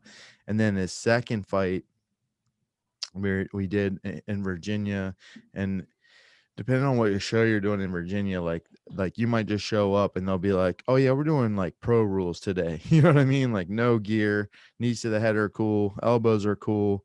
And I look at Mubashir and I'm like, and he's like, "Yeah, fuck it." I'm like, "All right." And like I felt bad for the other kid because he sure as hell went out there and kneed the fuck out of this guy's face, like right off, like without hesitation. Second fight, yeah. this kid was a monster. But yeah. So, anyways, yeah, that's how. So that was when I like really was like, man, I really like this. I liked your composure. I liked how you carried yourself that night. And I was like, I looked forward to, I'm like a big supporter of all things East Coast for the most part. I try to, you know, be whatever I can be to help push our side of the country here in Muay Thai, because I feel like the West Coast has a good system for that. Yeah. And then so we met in Spain. So that was such an awesome. I was like one of the best like fight experiences I think I've had ever. Um, we had such a great team that year. It was a beautiful place. I don't think I'd ever go back to Benidorm. Wasn't really like kind of an odd place. It was like when we found out later, it was like where all the British people go when they go to Spain. So like the menu of food was like the same at every single restaurant. It was like weird hot dogs and like beans and shit. And I was like, what the fuck's going on? Food wise, that's just for me. You guys were there to fight. So you guys probably didn't even notice anything like that. But yeah, so we had a good squad of southpaws that year too, which I love. We had you, we had Julian was there, my guy Yeah. Ricardo, who I used to train, was there. I mean, we ran up some gold medals that year too. I think you had A lot of great fighters like Triana, who Brianna, yep, fights at Lion Fight, mm-hmm, Julian that fights Lion Fight, the Ricardo also fighting Angela, there, and then me, Angela, mm-hmm, like a lot of people that went on to like be on big shows. Aaron, Aaron fighting at IFMA. Yeah. She actually there was a girl from Croatia, no, Czech Republic there that year that beat two of our. We had like five girls in Aaron's weight class from the U.S. on that team for some reason. Uh, and this girl from the Czech Republic fought two of them, and like the one girl, she put a hurting on. She had like eye was all swole up real bad, like through the headgear. And we're like, okay, damn, this is gonna be a tough one. Because I think Aaron TKO'd her first girl. It was a girl from Spain. Tried to catch her with a spinning back fist, and that's like something I've been on Aaron about like since she very first started training, because I've always been kind of a spinny guy. So I kind of showed her how to stuff that. And yeah, she caught that spinning back fist, and the girl got the knee TKO. And I remember we were cracking up because she had that girl in 2 brackets because Aaron signed up for like everything she could possibly do, like Muay Thai, Mm-hmm. full rules, and kickboxing. And I was like, man, if you finish this girl, kind of jokingly, I was like, if you finish this girl, then she's out of both brackets, you know? And Yeah. she got it done. I was like, hell yeah, that's awesome. Well, there's one less one. And then yeah, she fought the girl from the man, people don't know. I feel like people kind of sleep on that tournament, but like that girl from Czech Republic was the Waco 2016 European champion and was like 25-0 or something like that. Your guy from Holland was pro, Yeah. right? 77-7. Yeah, he had a couple fights. Gianna fight Tomb. Yeah. Tom Tum Sit Yo Tong. Yeah, Tomb sitting your tongue, ended up fighting Gaston for like a line fight title. No big deal, Yeah, there was some fucking competition there that year. But I felt like it also kind of it brought us together as a team too. I think your fight with Holland, especially, like the whole team was wrapped around the ring for that one. That was like we got busy on that one, wasn't it? Was it that one? Yeah, because that was like Yeah, one of it the was it last was the fights last fight of the whole of the whole. tournament, That's right. That's right. meaning Yeah, like it was the final fight yeah, after like all the rings shut down, the cage shut down, the mats shut down, and it was just the whole Netherlands team, which in was like one of America. the bigger teams, and Uh-huh. the whole US team, which was also one of the bigger Yeah, teams. we had a And squad. and Joey, the guy I fought, did some talking the day before, Yeah, which made it even more exciting, right. because like we were walking down the streets of Benidorm and they're shouting things, and then the US team shouting things back, and then Yeah. he watched my fight against UK. So I fought UK in the like semifinals, Mhm. and he walked up and he was like, "Oh, tomorrow I see you, you kiss my knee." Yeah. And he ended up kissing my knee. Yeah, kiss your So, knee. uh, man, Which one that high. which guy was it the Holland guy that we have the video where was that or was it the UK guy when you put the video up and we're like he's gonna walk into the knee? I can't which one That's the was that? Spanish guy. That So was I the fought Spanish guy, right? Spain. I Yeah. fought I fought UK first, Yeah. Spain second, and then I fought Netherlands 45 minutes or like 50 minutes after the Spanish guy. Right. And thank God Right. the Spanish guy was like the easiest matchup of the three. The Yeah. UK guy was really solid. I Yeah. think he's a pro now and his good, but I just stuffed him. Like he had a Mhm. big overhand. And I remember turning to Big Ben, Yeah. and I go, "Hey," because I watched him fight the UK guy. I go, "Don't judge me based on this fight," Yeah. I because I remember was you thinking in saying my that head, too. yeah, I was like, if I fight 3 times, within like 24 hours, I'm not gonna destroy my shins trying to Yeah. kick this guy and trade shots. Like, I'm just gonna clinch him for 3 rounds, and Right. that's what I did. Yeah, get your And points, get that first yeah, tournament win out of the way, get into the bracket, let those other guys beat up on each other. yeah, just Smart, so I can very perform in the tactical. last fight. And you Yeah, did. And and you were the last fight, like you said. It all paid off. Yeah, Aaron fought 6 times in 3 days it's on that wild. A tournament. lot of nice walk through knees. Yeah. Dropped everyone with a walk through knee. Yeah. Yeah, you were crushing people with the knees. Yeah. That was fun, man. That was an awesome trip. And I feel like I had like a more special connection with you definitely after that tournament. Like we definitely kept in touch more, and I was always trying to check in on you, see what you had coming up. Well, Um, it was one of the biggest, it was definitely the most like natural high I have ever felt in my life. Like I wish this sport was brought together the way that, you see in the Olympics, this pride in your country and your yeah, team, it's and different. I feel like it's hard to get that, especially in a solo sport. And so to have the whole squad together and having the flags up in the air and your whole team just kind of cheering for you, and seeing someone like Rami that's very like stoic, you Yeah. know, and just kind of Going looking crazy. up at you through his eyebrows and Yeah. seeing him. There's a part where I end up dropping him with an elbow, and you see Rami jumping in a 360, Yeah. cheering like in the background, Yeah. like yeah. Yeah. And that was the most hype, like fight high I have ever felt in my life. Felt Yeah. like whether I was tired or not, felt like unstoppable, Mhm. and like it was just supposed to happen like exactly how it happened. Yeah. And yeah, that really brought it all together. And I knew after winning that fight, I was like, man, there's like one guy left to fight. So that Yeah. was like 9-0 for the year. I was like, Yeah. okay, now like, and then to close out the year, Madison Square Garden, like a main event and like Right. a sold out theater. So, life's crazy right now. Life's That was crazy. like that's kind of what you said, is like in amateur sometimes you can like gain a little bit of traction even as an amateur fighter. I feel like it's a little harder now. Yeah. Like everyone has their social media, that everyone kind of has a Mhm. presence, everyone's kind of like, but at the time it was, you know, like it was a very select few that kind of like stood out from each region. So it was Yep. cool to be like, oh, this is like the man in this region, this is the man in this region. Like when they fight each other, it's cool to watch. Yeah.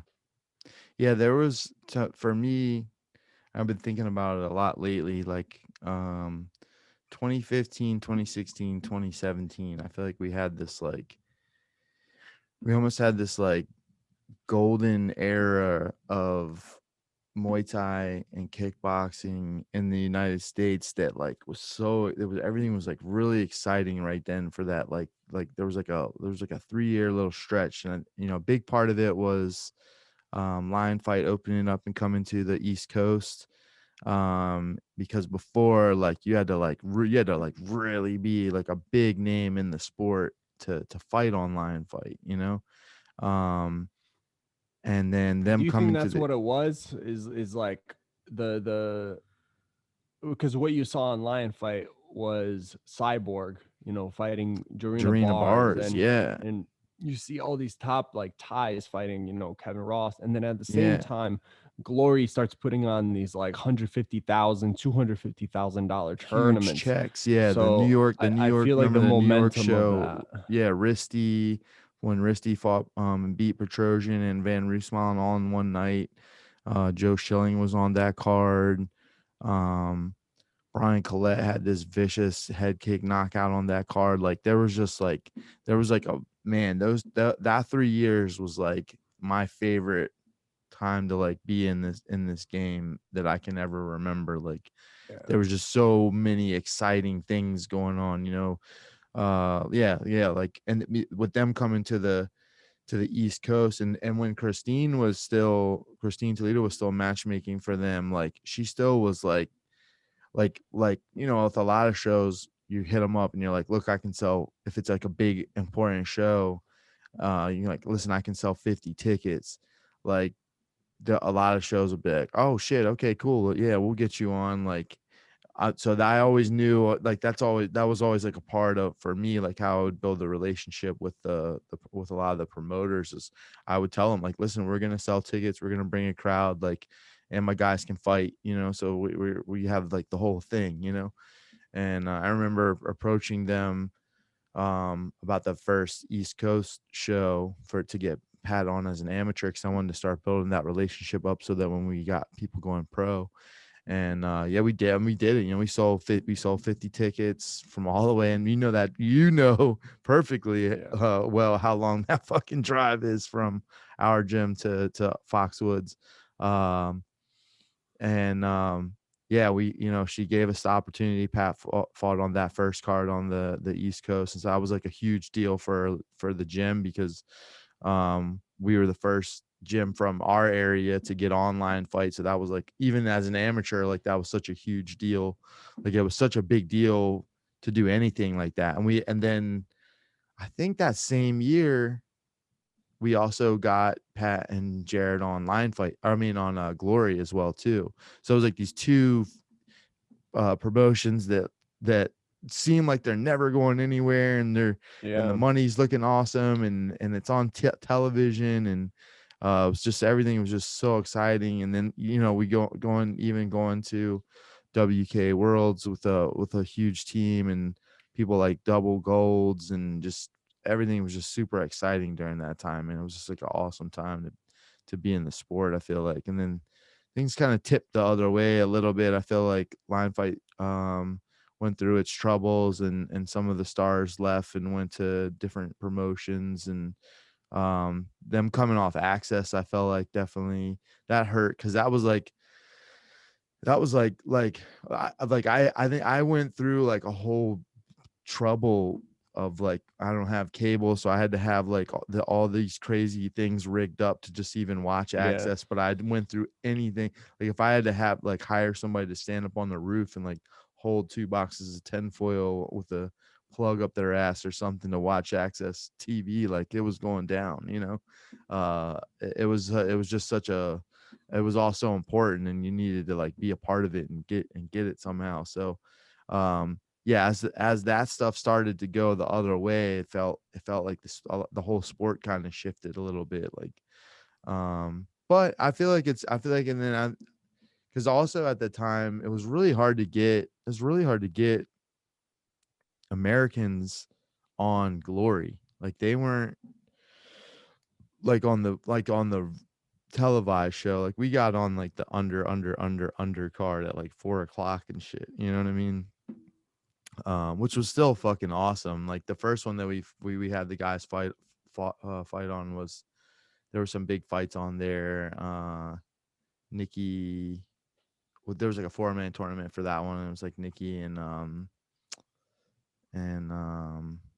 Valtellini, no, what the fuck, the Raymond Daniels. Raymond Daniels. Yeah, we're in the finals, and yeah, it was a really cool card. It was just like awesome. We met Mike Tyson that weekend, which was like the coolest fucking thing ever. So yeah, I felt like there was like I feel like that was just like an awesome time. Like you said, you were doing big shit. You started fighting for line fight as a pro in 2016 or 17. Must have been 17. I 17, think right? 16 I went pro at the end of the year. And Yeah, then so by the time I fought Lion Fight Amateur my last fight. right. And they liked me because again, I had a presence and I sold I think like 100 tickets for Yeah, that one. you had a fucking huge And crowd every time. when it was a rematch, it was my last amateur fight. I thought it was a good way to go out. Um I haven't lost in Muay Thai in a very long time. I had a split loss in kickboxing, but besides that, went like 16, 17 straight in Muay Thai. And Yeah. I fought a Canadian guy, also a Polish guy, and it was a rematch for Friday Night Fights that he wanted back. We had a scrap the first time, and then the second time, I felt like I really put it together and just 30-27, but like very clean decision. I was like, okay, Yeah. we're ready to go now. We're ready to go pro. And like I think just days after that fight, I flew out and moved to Thailand. Yeah, I was just that was my next thing. That's funny. We're like right here. That was my next thing. I went. So that was when you started spending more time in Thailand, training and living, and kind of got on that path in 2016 as well too. Yeah. Hmm. Yeah, I crashed my car, and fuck, I'm trying to remember this story because I got done with that fight, and I was thinking like, what's next? Like, how do I transition to pro? And I knew I needed to kind of what I said with the guys fight. I needed to like kind of live it. I felt like I'm gonna do this. I need to, it's one thing to go to a seminar, go for 2 weeks and like learn a couple things and then keep practicing it. It's Yeah. another thing to live inside a camp with it. By the way, it's completely different when you have a foreign owner and a Thai owner of a camp. Like Thai owners are relentless. It's really hard too because there's very little communication. You like they do the save face thing. Like there could be something wrong and like you just won't communicate for like a month. Like Fuck. and then randomly it's like, okay, it's been long enough, now we can speak again. Yeah. But like you're guessing like what is wrong, what you did wrong, what you didn't do wrong. Like Right. are they happy, are they not? um all these different things. But I knew I needed to do that, and I was driving my car, and it kind of made the decision for me. I was on a back road by like a water reservoir, and a Yeah. deer just out of the woods straight into the front of my car and just shattered my windshield, shattered the front of my car, Fuck.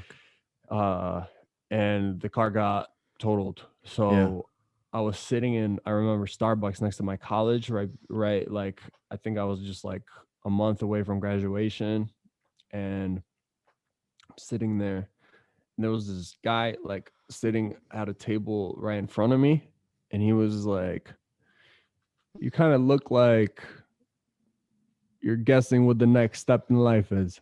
Like, no lie, no lie. Like Holy as I'm shit. sitting there, and I was like, yeah, I guess so. And he's like, "What's up?" And I was like, "Well, I'm here because I just totaled my car, but I still need to go to class. Right. So I'm here before class, but I know that after I graduate, like I'm not gonna probably not gonna be here." And he's like, "So what are you thinking about?" I was like, "Oh, like I tell him like half my life story, and I'm like, I don't know what the next step is." And he's like, "Well, it sounds like you already know." Yeah. And he was like, I Damn. think you're gonna is like I think you're gonna go." And I remember calling my dad, and my dad was like, it's I was always a person to pay things off. Again, that whole freedom thing. Like, I don't want contracts to my car, to my cell phone, to any of these things, because at any point, this isn't one of my highlights, the like taking souls highlight. I Yeah. took it from an interview, and it sounded so nice because I go like, because if somebody gives me that golden ticket, I want to be able to take that golden ticket, because I've seen so many guys have opportunities and they're like, I got a car and bills or a family or this or that. And I was like, I want to be able to take that golden ticket. And I Yeah. got that golden ticket. And I was sitting there, and I called my dad, and he's like, it's time to get a mortgage, do the payments for the car. You're going to have to be a grown up now. And Right. I literally sat there, and I was like, I don't think so. I was like, you know what? Like, actually, like now that the car is gone, I have nothing tying me here. Right. Uh, and he's like, "What do you mean?" I'm like, "I think I'm gonna move. I think I'm gonna move to Thailand." Yeah. I was like, "And I need to do it for like at least 6 months or a year. Like, I needed it to be a long enough span of time where like I can't just tough it out for them, because a month you can like tough it out hard, come back Yeah. home and like get back in rhythm. Yeah. But I felt like 6 months is a time where like if you do it 6 months straight, like you have to change your character to match Yeah. what it is, that you're doing. You, Yeah. you can't just tough it out and like go hard for a month and then like and then burn out. Like Right. you're gonna hit the burnout, and you have to learn how to Keep going. keep Right. eating and Yeah. keep going. And I had and then this happened where I had my pro debut. I had my I fought Matteo Telly. He's the Peru champion. He fought No, at like Mateo. the Sutai Muay Mm-hmm. Thai. He had like 40 fights at the time. This was my pro debut. I fought him in Bangkok on Super Champ, which is Bokal show. Bokal was on the show. Yeah. Like, so I'm meeting Bokal, then I'm fighting this guy. And I just remember the coach is telling me, it's like, "Oh, him really good knee, knockout like 5 times, like his last 5 fights or something like that." Because he was also tall. He was like Yeah. 6'2", 6'3". And I go, "Okay, that's a challenge." Right. So I went into the fight and literally just like bat out of hell, kind of like Paul Miller, but Yeah. well, I said, "I'm gonna do this Yeah. until the last bell," and I Yeah. did. And I felt like like when guys kind of fall onto their heels and hit the ropes. Right. So he did that, and I went to throw step through cross, Right. and he ducked under. And then when he came up, this was like 5 seconds left in the fight. When he came up from ducking under the cross, the top of his head dug straight into my face and nose, and I got head butted and got 4 fractures in my face. It's my nose was to the side, had a double deviation in my septum, and I remember taking a picture with a Thai kid and then just seeing my nose like underneath my eye. And Fuck. I was like, "Oh shit, this is fucked up." The king passed away at the time, so there was no fights for a month. Yeah. I ended up I had a girlfriend back in California, and I was like, should I go back home? Like And I was only like 2 months in, you know. I was like, Right. I promised at least 6, but I have a broken face. I can't fight. Yeah. There's no fights going on right now. I need to get my nose repaired or something. But then Right. I spoke to the doctors. They said it'll take an extra month to heal. And I went down to the island to just kind of catch my to figure out what I'm going to do. I was like, I'll sit on the beach and think and like figure it out. When we went down there, it just so happened that I was with Lawrence Kenshin and Sean, and Namsik Noy was there opening up a gym. I mean, Oh like shit. golden era legend, evolve head trainer. Like, so like when you have all the legends from all the gyms, like Yeah. his the legend, Yeah. Yeah. like programming the The other legend, legends, right? legend. Yeah. Yeah. And it was like, again, that moment that I talked about right after high school. So this was my moment right after college where everything's messed up. Like you and the girl break up, this happens, that happens, your face is broken, and I'm sitting there kind of like nothing to lose. So the first time was that tournament, and I was like, I'll just fight. And this time I sat at the table and I was just kind of on the side because like they're all like legends talking to each other, you know, and then I'm sitting there, I'm like, hey, would you sponsor a white kid, like a foreigner? And they're like, oh, you know what? Send us like, your resume, your goals, and I'll think about it.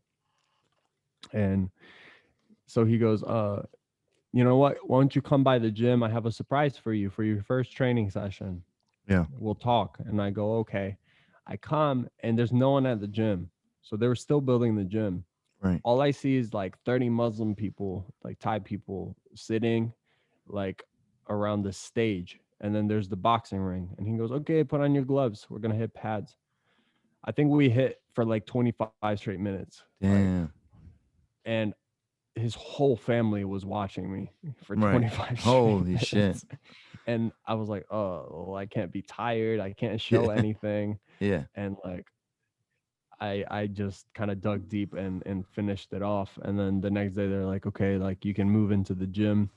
So Damn. it's just me and a Japanese kid on a bunk bed in a fan room for the next 4.5, 5 months. I signed a contract and I said I would do until like January. And so yeah, that was my 9 month.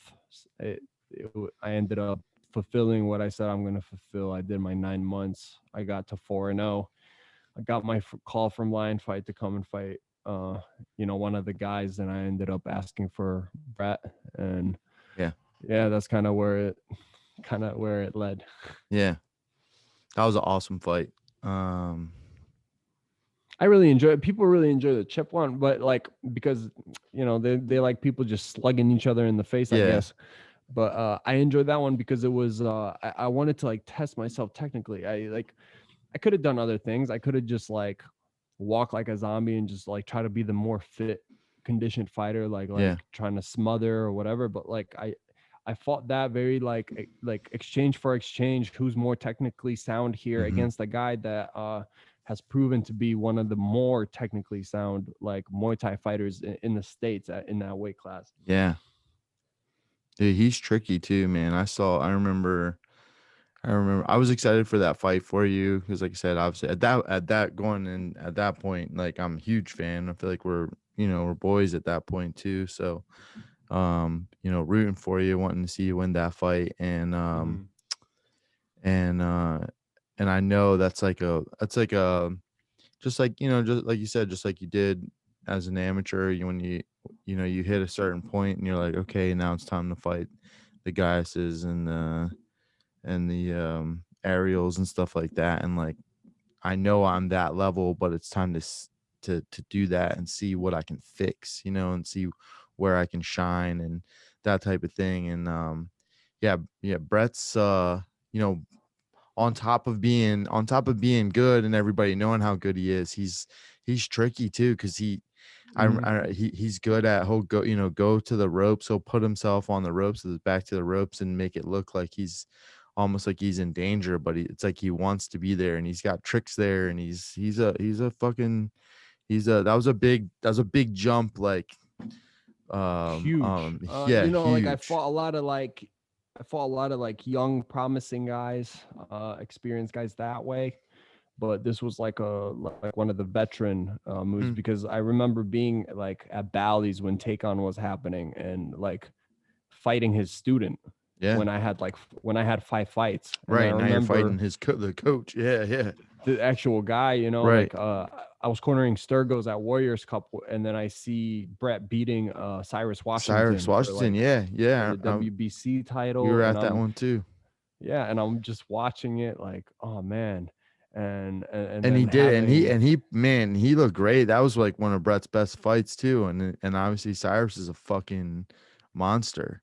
Uh, what we noticed is this was one of the fights, I don't at that time I never looked at my opponent. So like what I said in that Mateo fight when I had my pro debut against him, like they said what he does, and I go, you know what, I take that as a challenge. I'm going to yeah, fight yeah, against it, and I'm going to yeah, show you I'm better. But the Brett fight was the first fight I think I looked at and I go, okay, this is what he does. yeah, Let's not play into that. It was the yeah, first yeah. time, like his movement even backwards. We Mm-hmm. noticed like his hands move like this as he moves backwards, like invitational, like almost like Yeah, come, and then spinning elbow, like yeah. come, score with the kick and Mm-hmm. grab and clinch, like score and stuff or cut. Yeah, Brad got really cut up by him, right? yeah. Um, so we looked at that, and literally me and Ed would spend 5 rounds of like him doing those movements, and me knowing we're in America. If you're the one going backwards and I'm like, hey man, let's come to the middle of the ring and fight, there's going to be a lot of pressure for the guy retreating Yep. to come back into the middle. It And if looks that's great not with your the game, judges too. Yeah, exactly. So that's what we trained for 5 straight rounds, yeah. and then went in the fight, kind of like what me and you would go over. Is like, okay, this is what we do, this is what we do. And I feel like I do really well with like a few really good, straightforward instructions and Mm-hmm. tactics that I can follow, Yeah, and then everything just kind of comes to life in the fight.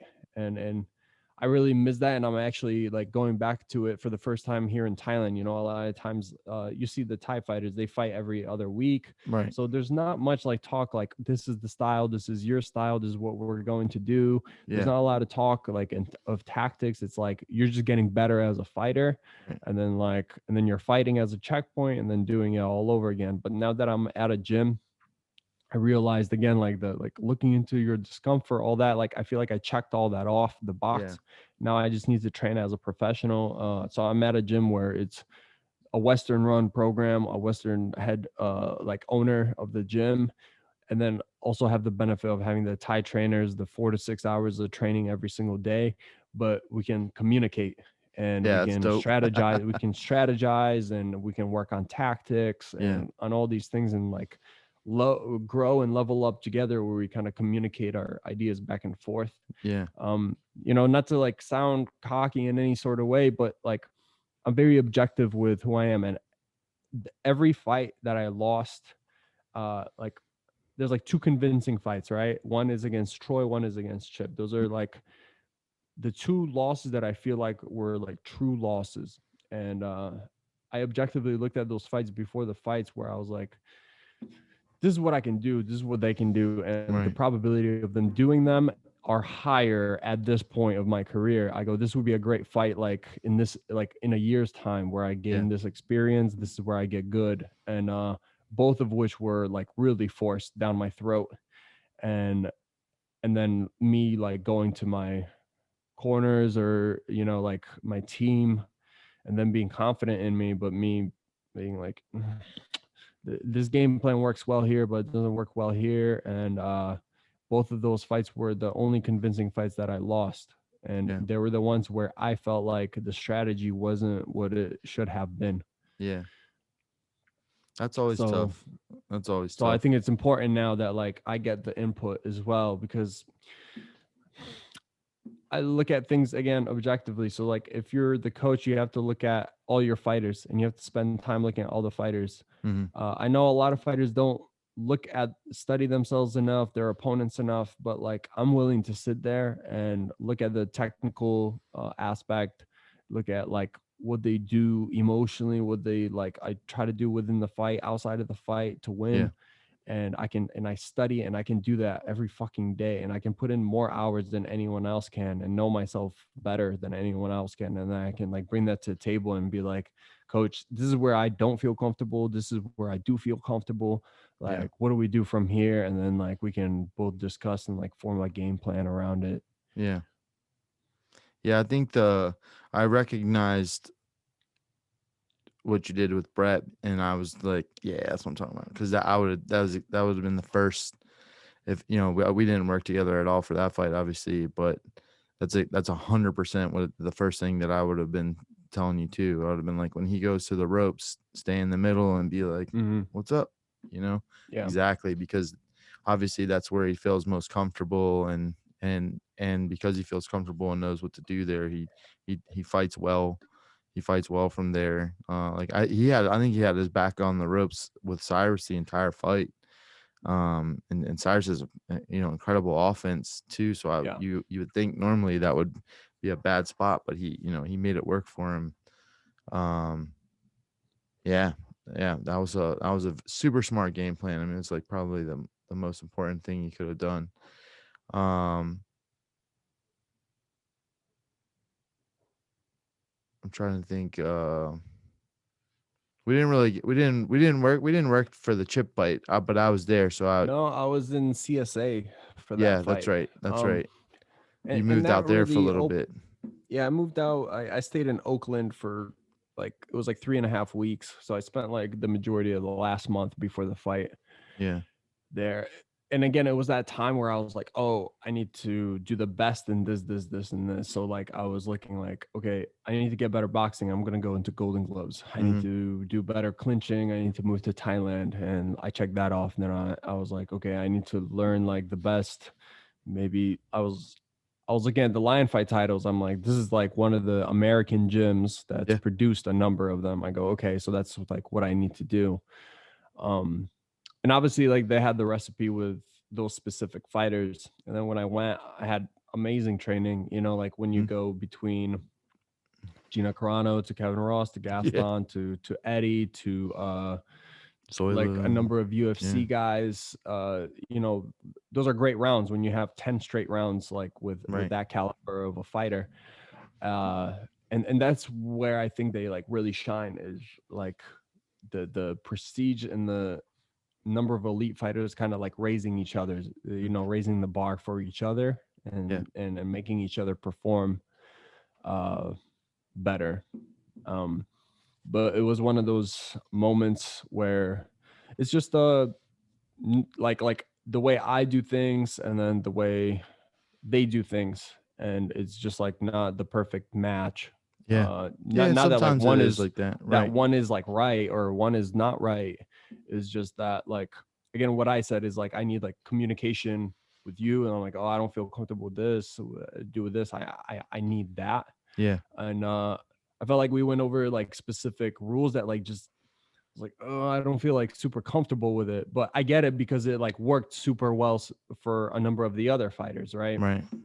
But in my case, I was like, oh man, kind of what you were saying. You're like, oh, like I can counter off my left side pretty well. Mhm, Um, and then like forcing me to my right, it was the first thing that shook me in the fight. It was like yeah, it was this part of the game plan that like we got to force to the right a lot more. mhm, I go, okay. So I'm like following what we said in the beginning, that limitation, like where you have the guys that don't like adapt.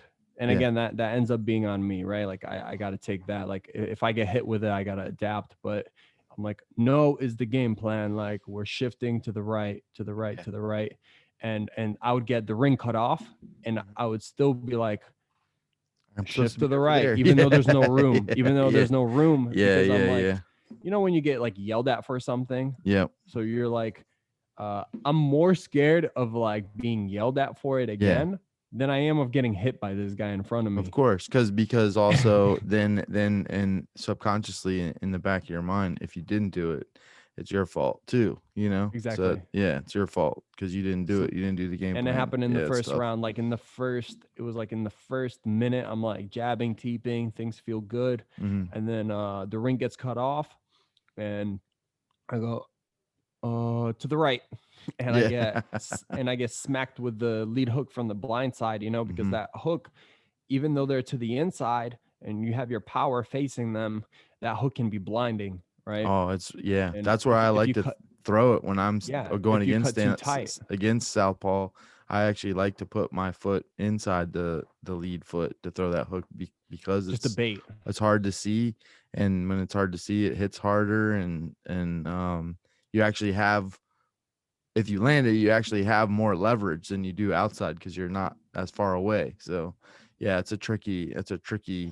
That was one of the things that we figured out when you and I started working. I was like, you actually seem more comfortable going to your left, and like there's another southpaw system that most people don't work. That if you incorporate it into what, since you kind of go that way anyway, like what, let's stop fighting that.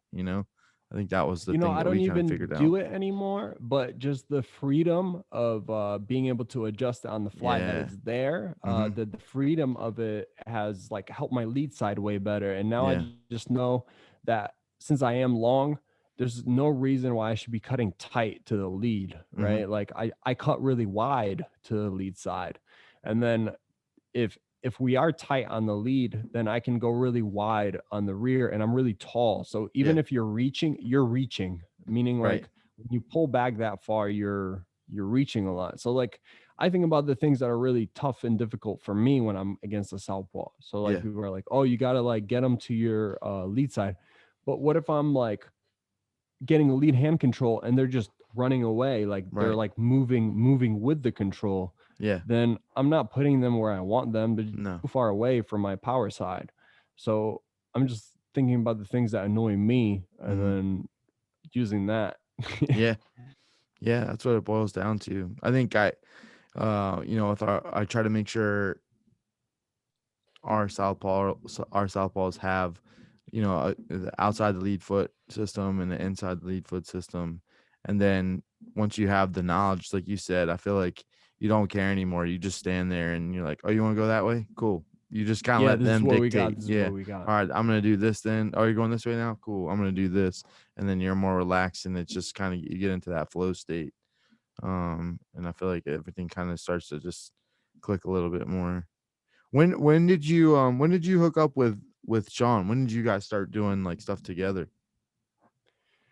The first time I fought Madison Square Garden, and that was the time that I knew I was going to turn pro. Yeah. All right, so I'll try to keep this short. I think I have like 10 minutes left because I'm doing a photo shoot in like 10 Yeah. minutes. Again, freelance, different Hey. work throughout. Yeah, this is my Sunday. Um, I do you know Jason Van Ooyen, another Dutch fighter? I think so. He bald guy. He ended up being on a Dick's like sporting goods like model, Yeah. for Sounds like their familiar. CrossFit equipment, stuff like that. He actually beat Ariel for the take on belt Okay. at Bally's. Either way, I was at Bally's fighting Brian Hansen. Cyrus Washington fought that night as the main event. He spinning heel kicked some MMA fighter, and the guy threw up in the ring. Oh fuck. Uh, and I remember being there. Wayne Barrett was like, I think at that card as well.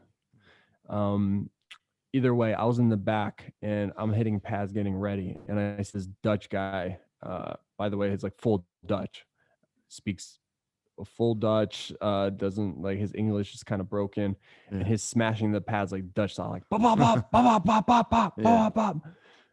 I turn to Ed and I go, I want to look like that one Yeah. day. That's exactly what I want to look like. And he fought Yeah. Ariel and he picked him apart. And uh, a year passes and they put on that show Triumphant and or Triumph Combat, Yeah, it is whichever Triumph one, Combat. they're Yeah. both. Triumphant's the other West Coast one, but yeah. Yeah. So it's at Madison Square Garden, and Ed calls me. He's like, "Hey, dream come true. You're fighting at Madison Square Garden." I go, "Oh." He's like, "One catch." Yeah. I go, "Yeah, what's up?" He's like, "Remember that guy you said you wish Remember that guy you one want to day to be? look like? Remember that guy you want to be?" Yeah. He's like, "That's who they're offering for you to fight." Shit. He was undefeated at the time. I believe he was actually pro before he came to the States and then Okay. was fighting amateur. Yeah. Damn. And I go, fucking A, you think I can Let's beat go. him? And Yeah. this is Ed. He's like, Right. hey, we're gonna try. I go, Yeah. Yeah. Yeah. all right, let's go, let's scrap.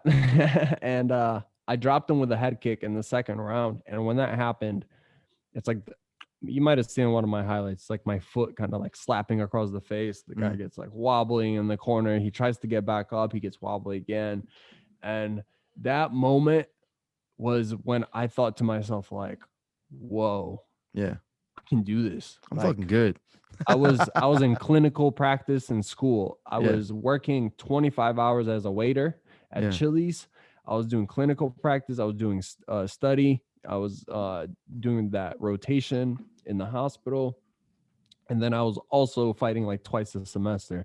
Right. And I just dropped this guy at Madison Square Garden and in front of a sold out crowd, and he was an undefeated Dutch pro, and I was just sitting there like, whoa. When I told my mom I'm never gonna fight pro, Yeah. it just changed right there. I was like, Yeah. no, this is what I was like, no, I'm gonna do this. This feeling right here, Yeah. like to be there, to see those lights when I used to be in Poland, to Yeah. just hear the word like Madison Square Garden, it's like fantasy, you know, like Right. when like you've only seen movies about New York City. Yeah. So like coming from like a little village town in the middle of Poland, like to actually being there and kicking someone in the head, Right. like, oh, this is what I'm going. This is what I'm going to end up doing. It Yeah. like completely changed the trajectory of my life. Where what you said is like the guys that are like, oh, I'm not sure. Like, I'll have my first fight, see how it goes. Like, Yeah.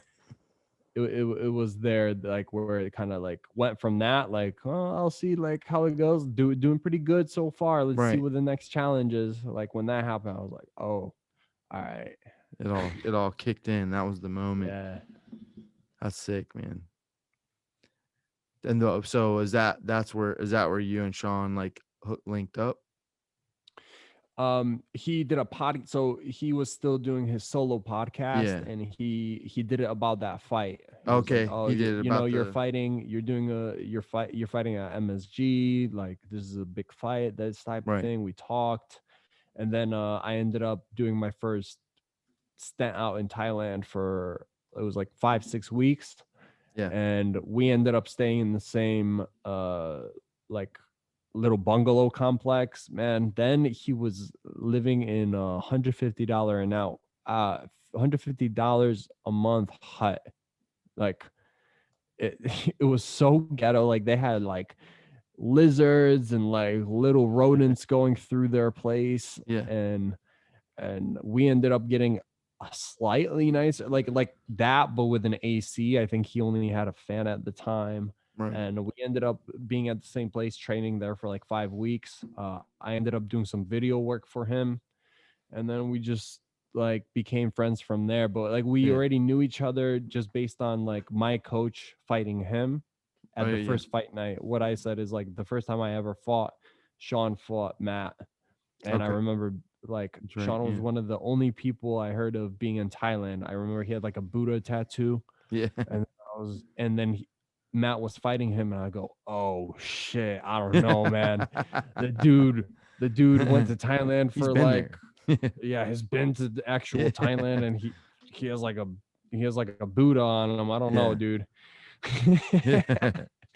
You know, like again, back then it was almost more fun without Yeah. social media, and like Of you course. seeing, because now you get to see a million different people, how they're living from across the world. There's like no mystery to it. At the Right. time there was a lot of mystery to it, so it was romantic. It was Yeah. fun, Yeah. and yeah, Daydream about it. That's that's kind of awesome. how we linked up, and then You yeah, guys we end did up fighting on the same podcast shows, together. and Yeah. yeah. Yeah. The podcast. Do you guys still link up to do podcasts ever? So last month did like uh we did an episode to like kind of take a break. He ended up moving to a new island. We ended up moving to Phuket now full time, to train with bigger guys, and he's got a bunch of projects on his end, and I do with mine. Yeah. So we just kind of like put that on the back burner Right. for now. Yeah. Yeah. Yeah. That's cool. He put his time in, man.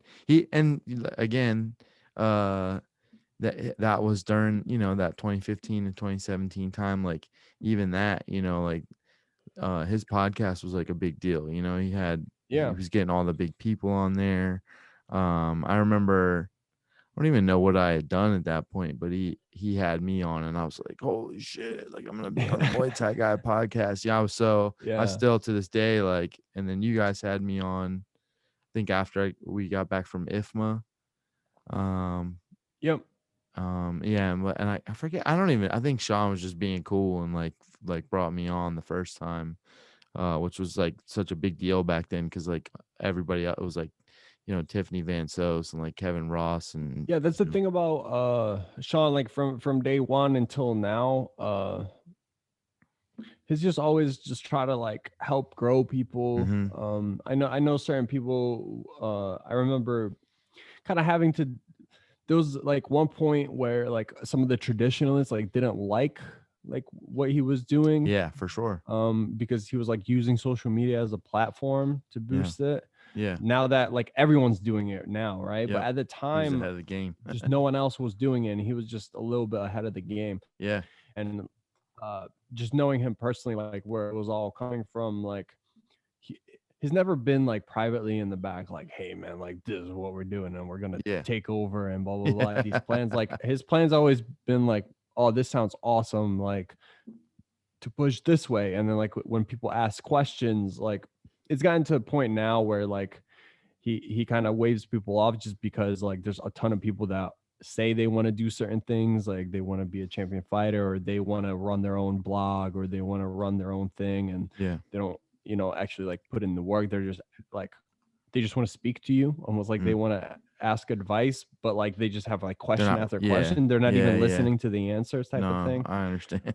So it's gotten to that point. But before that, like, man, like I was one of the people that like he saw that I was running my blog for a while, and then him being like, hey man, like why don't we like link up together and do some things, because I see you're doing this for a while. And Yeah, he was saying like, I don't know anyone else that's like stuck around long enough to do it, because there's a lot of people that like put something up and they have it for a month, or they right. put something up, they do it until they have a fight, and they don't, then they like kind of like in and out. You're like one of the only people that I see like being kind of like consistent month to month. You're working Yeah, on this, and it's been a couple of years. Like we'll link up and do a few things together. And then I came up with the idea of the podcast because he's always been talking to others and interviewing others. right. I was like, but to share your own knowledge, like just to have someone to like bounce your knowledge off of, Yeah, and that's more where we like pushed it all together, right. and like really became tight.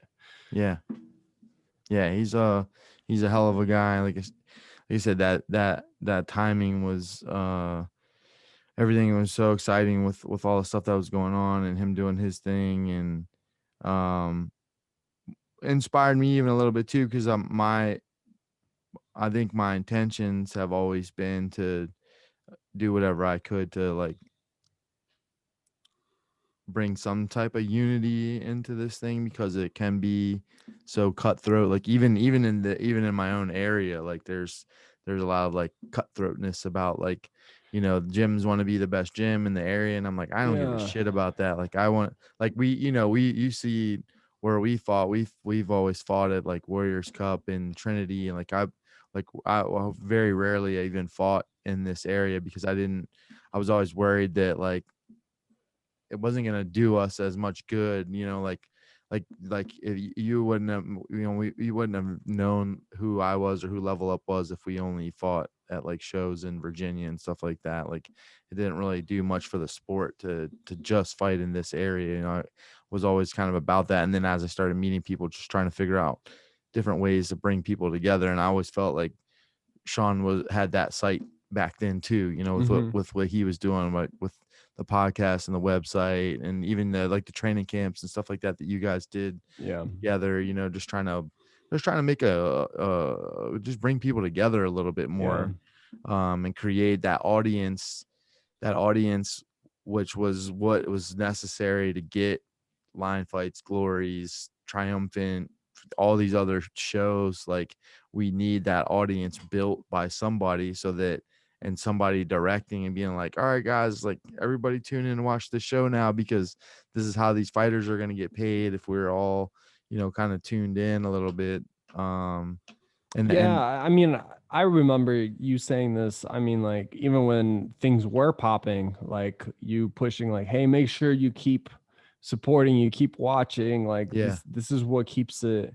This is what keeps it alive. Kieran was the same way as well. Like yeah, like even when Lion Fight was having trouble, and like he was very aware of like the troubles they were having, or even the yeah, things that weren't as like um that didn't sit well. It was still like, yeah man, but they're like the ones fucking trying at the that's same it, time, yeah. and like and you got to respect like the man that gets in the arena and fucking tries. Right. So Yeah, think about so all it the almost like positions that have come skewed and me gone. back, like yeah, you guys are right, like Yeah, even if like you had like a personal thing or whatever, you're like, you know what, yeah, you're right, like if people are trying, like they're trying to revive it. Even now, they're trying to revive for UFC Fight Pass. So like which is I hop awesome. on to watch, Yeah, to tag some guys, to to give them some love. So maybe like it revives. Man, we should do a part two and just talk about the revival of the golden era let's of do it, man, and Muay Thai. let's Because start it. We'll start I it have with like that 2 minutes podcast. How about left. that? Yeah, yeah. Well, that's Yeah, awesome. Well, yeah. So that'll be. We'll link up again. Let's try to plan and link up again soon, and we'll kind of put that. We'll put our focus on that. Because I want to talk to you too about knock around. I'm heading back in that direction with that website. I'm oh gonna get yeah. that going soon, finally. Um, and that, a lot of what I'm planning to do with that is gonna hopefully help kind of steer things back into that. So yeah, let's do that. Let's link up Cool. and we'll talk all that stuff. And in the meantime, man, thank you so much for coming on. I was really looking forward to this. Like I said, you and Sean kind of put me on at one point, when, not that I'm anybody special now, but back when I was just a coach trying to make his way in the world, and you guys, gave me a place to kind of talk and get my story out there a little bit. And I always, appreciated both of you guys for that. And you even bringing me in to work with you and stuff for fights and stuff like that, and trusting me. I got a lot of love for you, brother. I always got your back, and always wish you the best. Yeah. Well, that's very humble, because I feel super grateful for having the couch in the gym to sleep on, Oh and yeah. to get ready. So Yeah. you're a huge part of that year that we talked about at length Yeah. in the episode. And Yeah.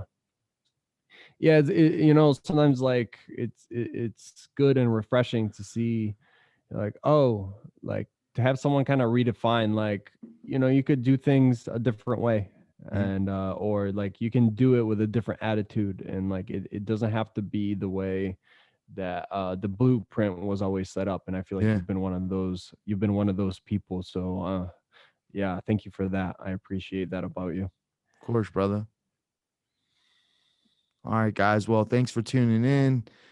Make sure I'll put all your links and stuff down in the description so they can follow your work. And he's got. I think if you're watching this, you probably already know, but he's got a lot of great instructionals and stuff like that to help get better at your game. So we'll put links up to all the social media and all that stuff down there at their bottom as well. Tell me I said hello too. I hope she's well. Sure thing. All right, brother, man.